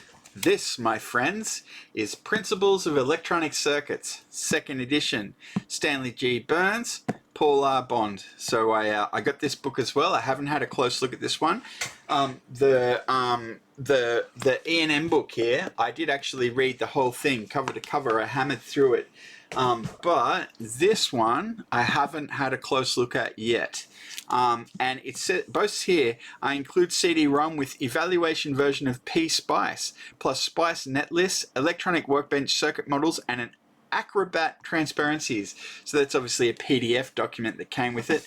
But alas, in the back of the book, no CD-ROM. So we haven't got the CD-ROM. It's been lost. I lost to time, I think. I tried to find a copy on archive.org. I was hoping to get an ISO or something, but no one seems to have burnt this this CD-ROM, which is a real shame. I contacted a few booksellers on eBay to see if I could get a version of the book with the disc, and none of them could say for sure if they had it or not.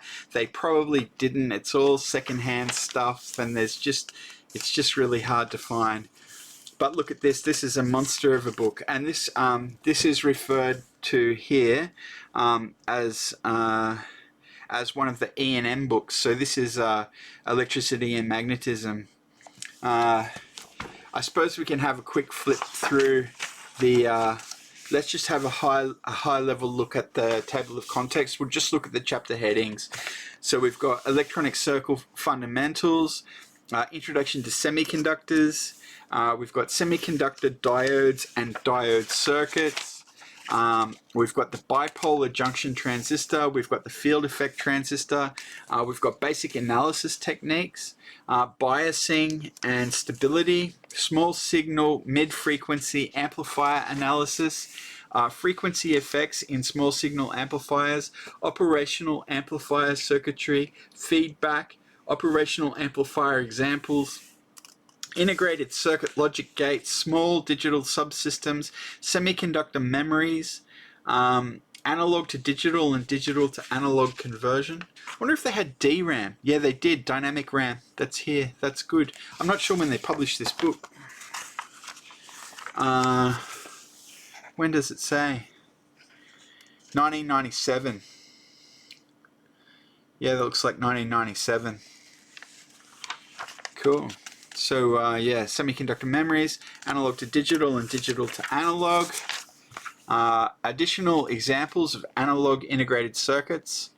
And then basic fabrication and technology. Basic fabrication technology and device constraints.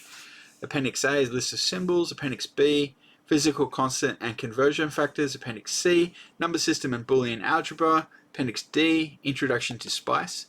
Of course, I use LT SPICE for my SPICE simulations. We will be doing those for our upcoming Maxitronics 30-in-1 video. So if you're interested in that, don't forget to hit subscribe. Appendix E is 2-port model summary. I'm not sure what that means. Appendix F, answer to selected problems. And then off we go. Alright, so that's our other E&M textbook, Electricity and Magnetism. Yes, good. So he mentioned that down here. Now, that was note 6 up here. Okay. Why does Ohm's law hold? The restriction of current flow that we call resistance, which we might contrast with the very easy flow of current in a piece of wire, and there's a note here, note 7. You may prefer the contrast with a superconductor whose resistance is not just small but is 0. It's not really 0. It's just almost 0. but it's like heat death of the universe, kind of like zero. It's just never going to happen that current stops flowing. Anyway, but yeah, superconductivity is a really strange phenomenon, and it happens in some materials when they get really cold, that an induced current just flows forever. It's fascinating. Apparently I read the other day, there's a current that's in a loop that got set in motion 30 years ago and it's still running in the loop. I don't know how they measure it without dampening it, but apparently they can, according to the source, which I forget. I'm sorry. You'll have to go and dig up that reference for yourself if you want to test its veraciousness. All right. So resistance occurs because the charge carrying electrons accelerated by an electric field bump into obstacles, vibrations of the atomic lattice, after a short free flight, and then have to be re-accelerated in the direction of the field. Materials that are good conductors, metals, have a substantial population of electrons that are not tightly bound and consequently are free to travel when pushed. The conductivity of a metal depends on the density of the population of charge carriers, usually unbound electrons, and it's kind of reassuring to find that conductivity degrades with rising temperature. The free flights become shorter as electrons bump into the jumpier atoms of the hotter material. This effect you will see confirmed in Lab 1L if things come out right in your experiment. You'll have to do a little reasoning to see this effect confirmed. The notes to Lab 1L do not point out where this occurs. Oh dear, we're going to have to think. The stronger the field, the faster the drift of the electrons. Field strength goes with voltage difference because 2 points on the conductor between 2 points on the conductor. Rate of drift of the electrons measures current. So Ohm's law is pretty plausible. And then we've got AOE C4. Okay, AOE C4. So that sounds like a reference to one of the appendixes, doesn't it? Appendix C, let's just see what it is. Appendix C, resistor types, 4 resistor types, 1105. Alright. 1105.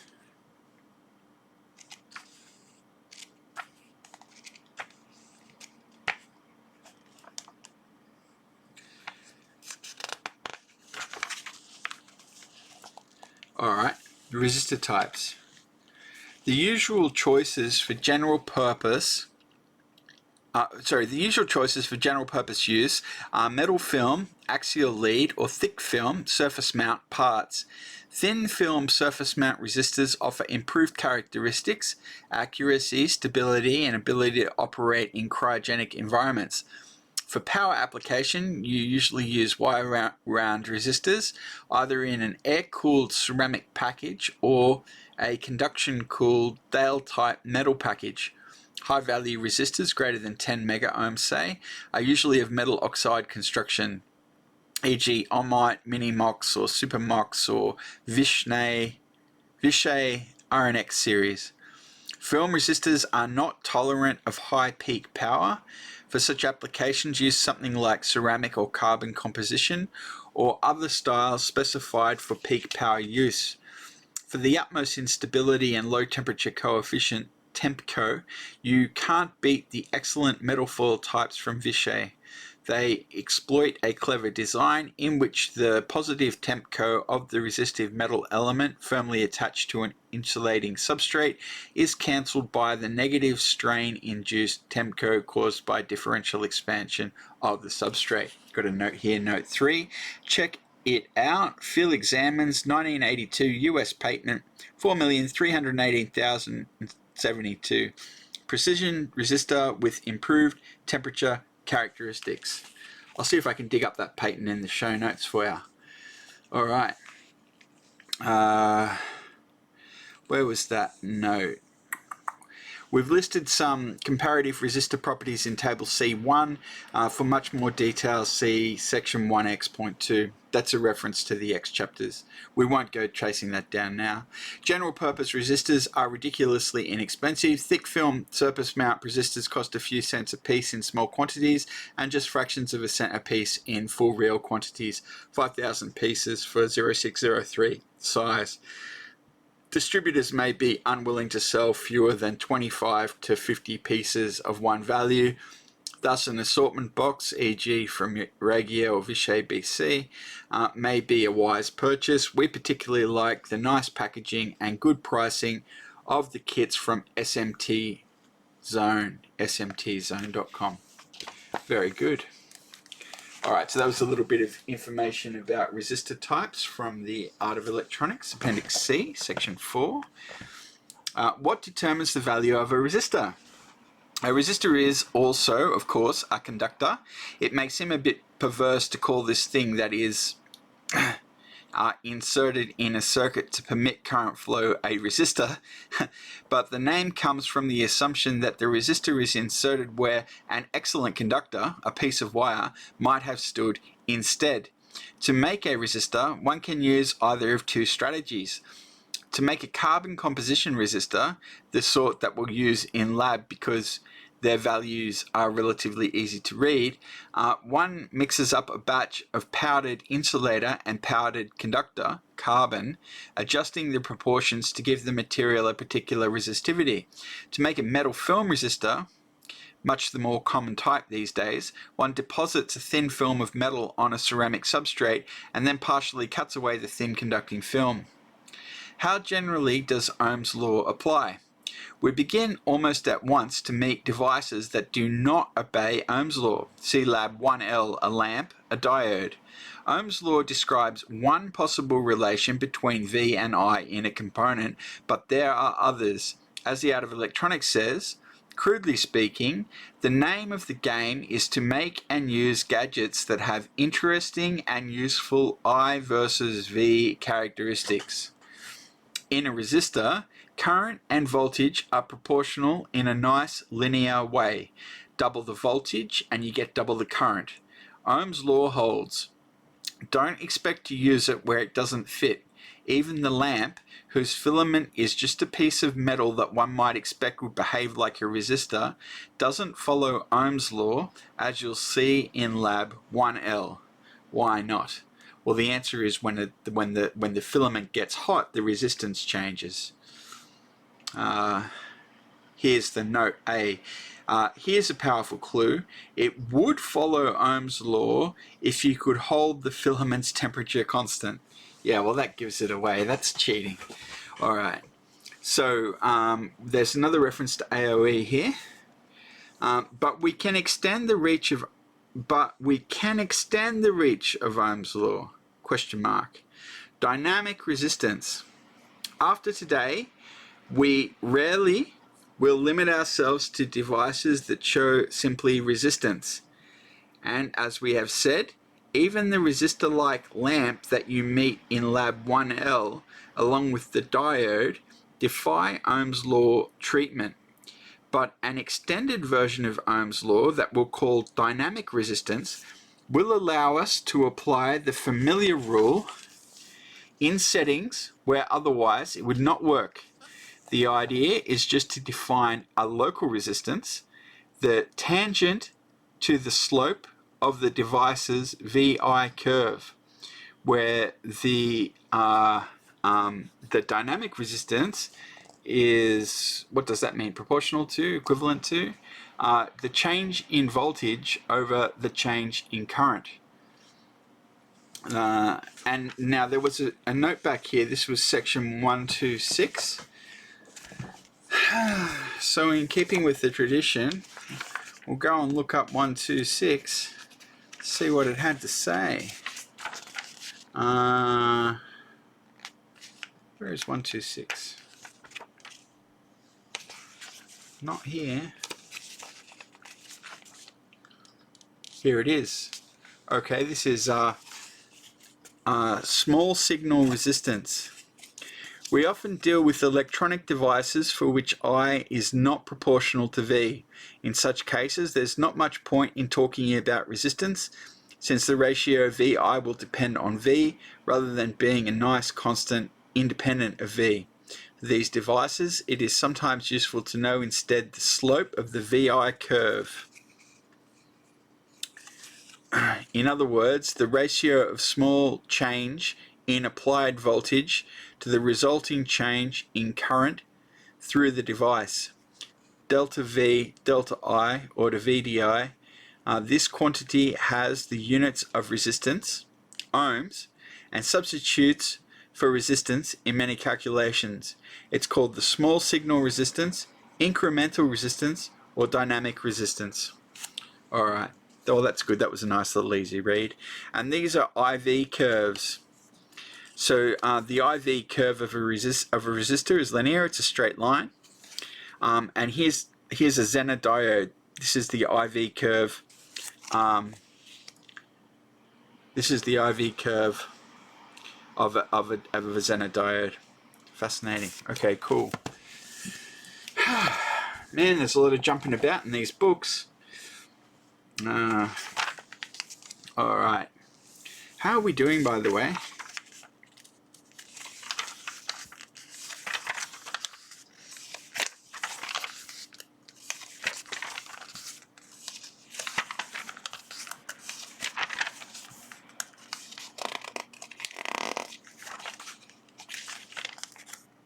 Alright, here's our lab.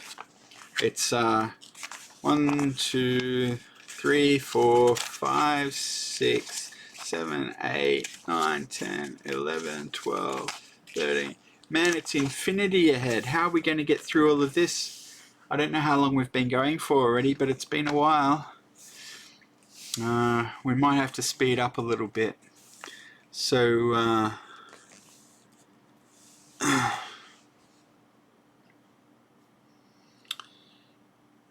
here's our VI curve. Okay, this is the straight line, that's a resistor, and there's a lamp and a diode. A current source, it's a straight line. Okay.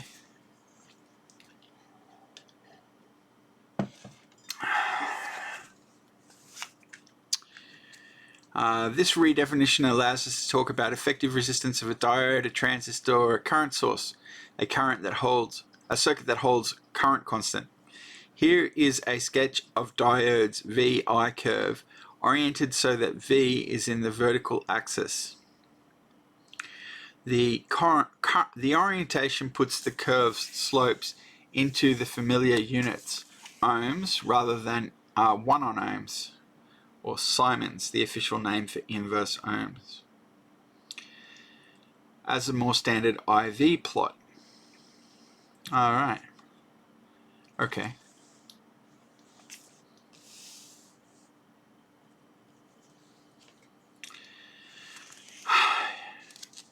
What are we going to do? I'm just a bit concerned we're not going to have enough time to get through all this material.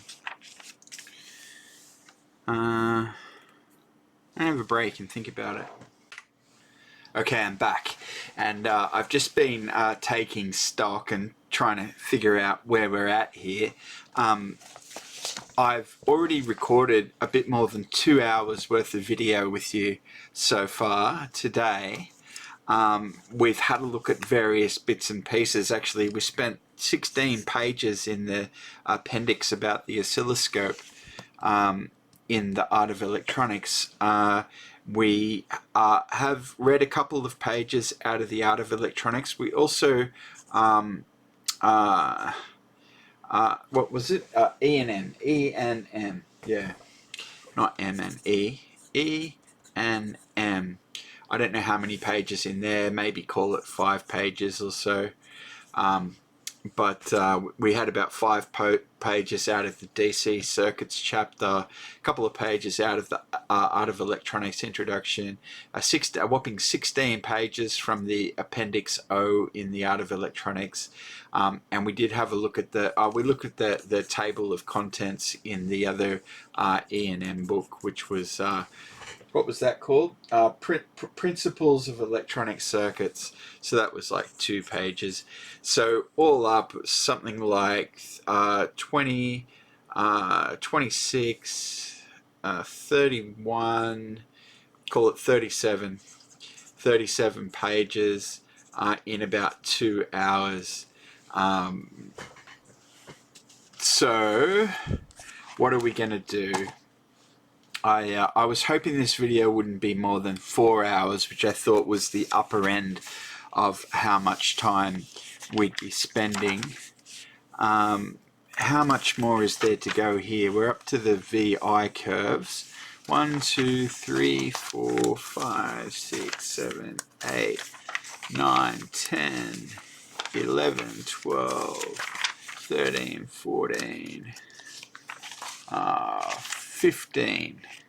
Another 15 pages. So that's another hour. And then this is the lab.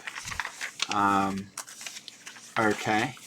Well, look, I really think I'm going to have to review how we do this. I don't know what I'm going to do. I don't know. I think the way I'm going to have to approach it is I'm going to read the material in the introductory notes, and then I think I'll provide you with a very terse summary.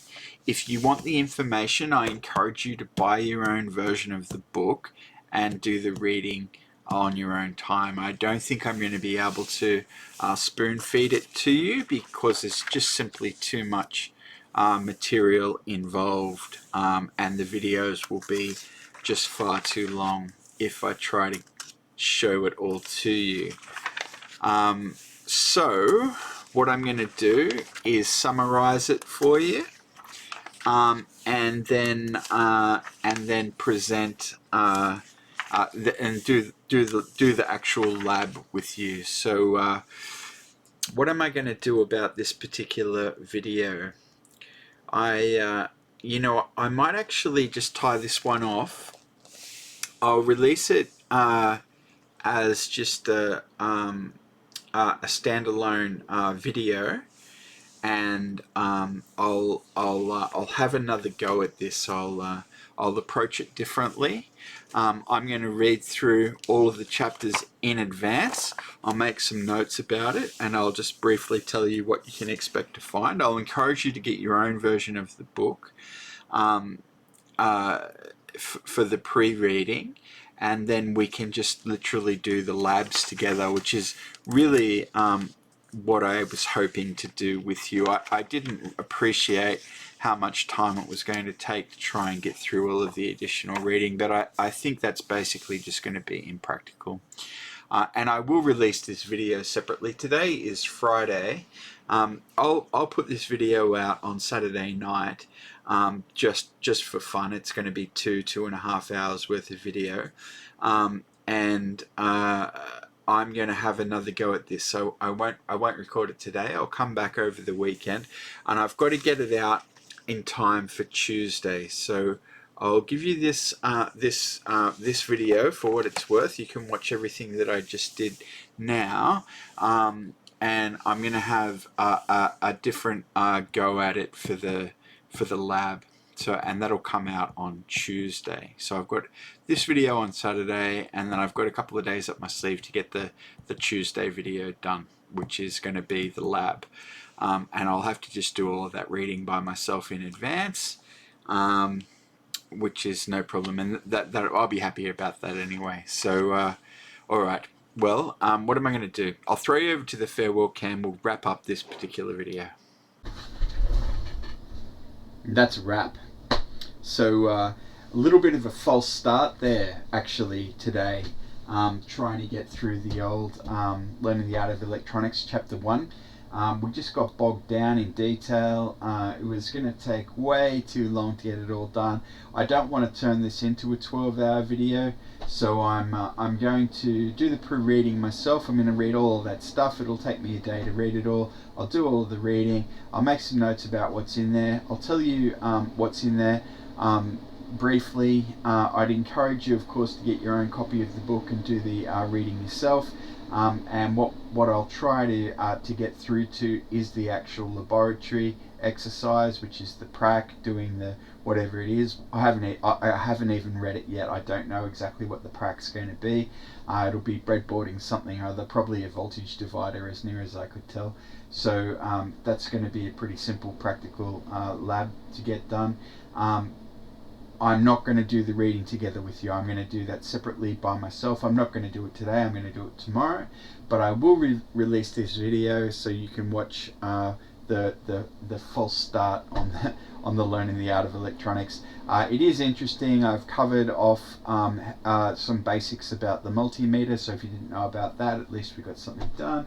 I did get to show you inside principles of electronic circuits and electricity and magnetism.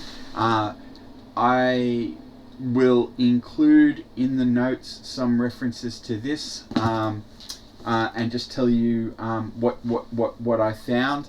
Certainly these books will be listed in the show notes as well if you'd like to get your own copies for details about the physics of what we're talking about. Yeah, that's everything for this video. So I think mostly what you've just watched in this video is going to be the notes from the Appendix O in the Art of Electronics, and a little bit of stuff from the DC Circuits chapter in the lab course. There's like way more material in there, so I'm going to go through that later on the weekend, and I am still going to be aiming for Tuesday for the first version of this video. So stand by for that. And sorry this was a bit of a false start, but you know, you live and learn. So I hope you enjoyed this video. Thanks very much for watching, and please remember to hit like and subscribe.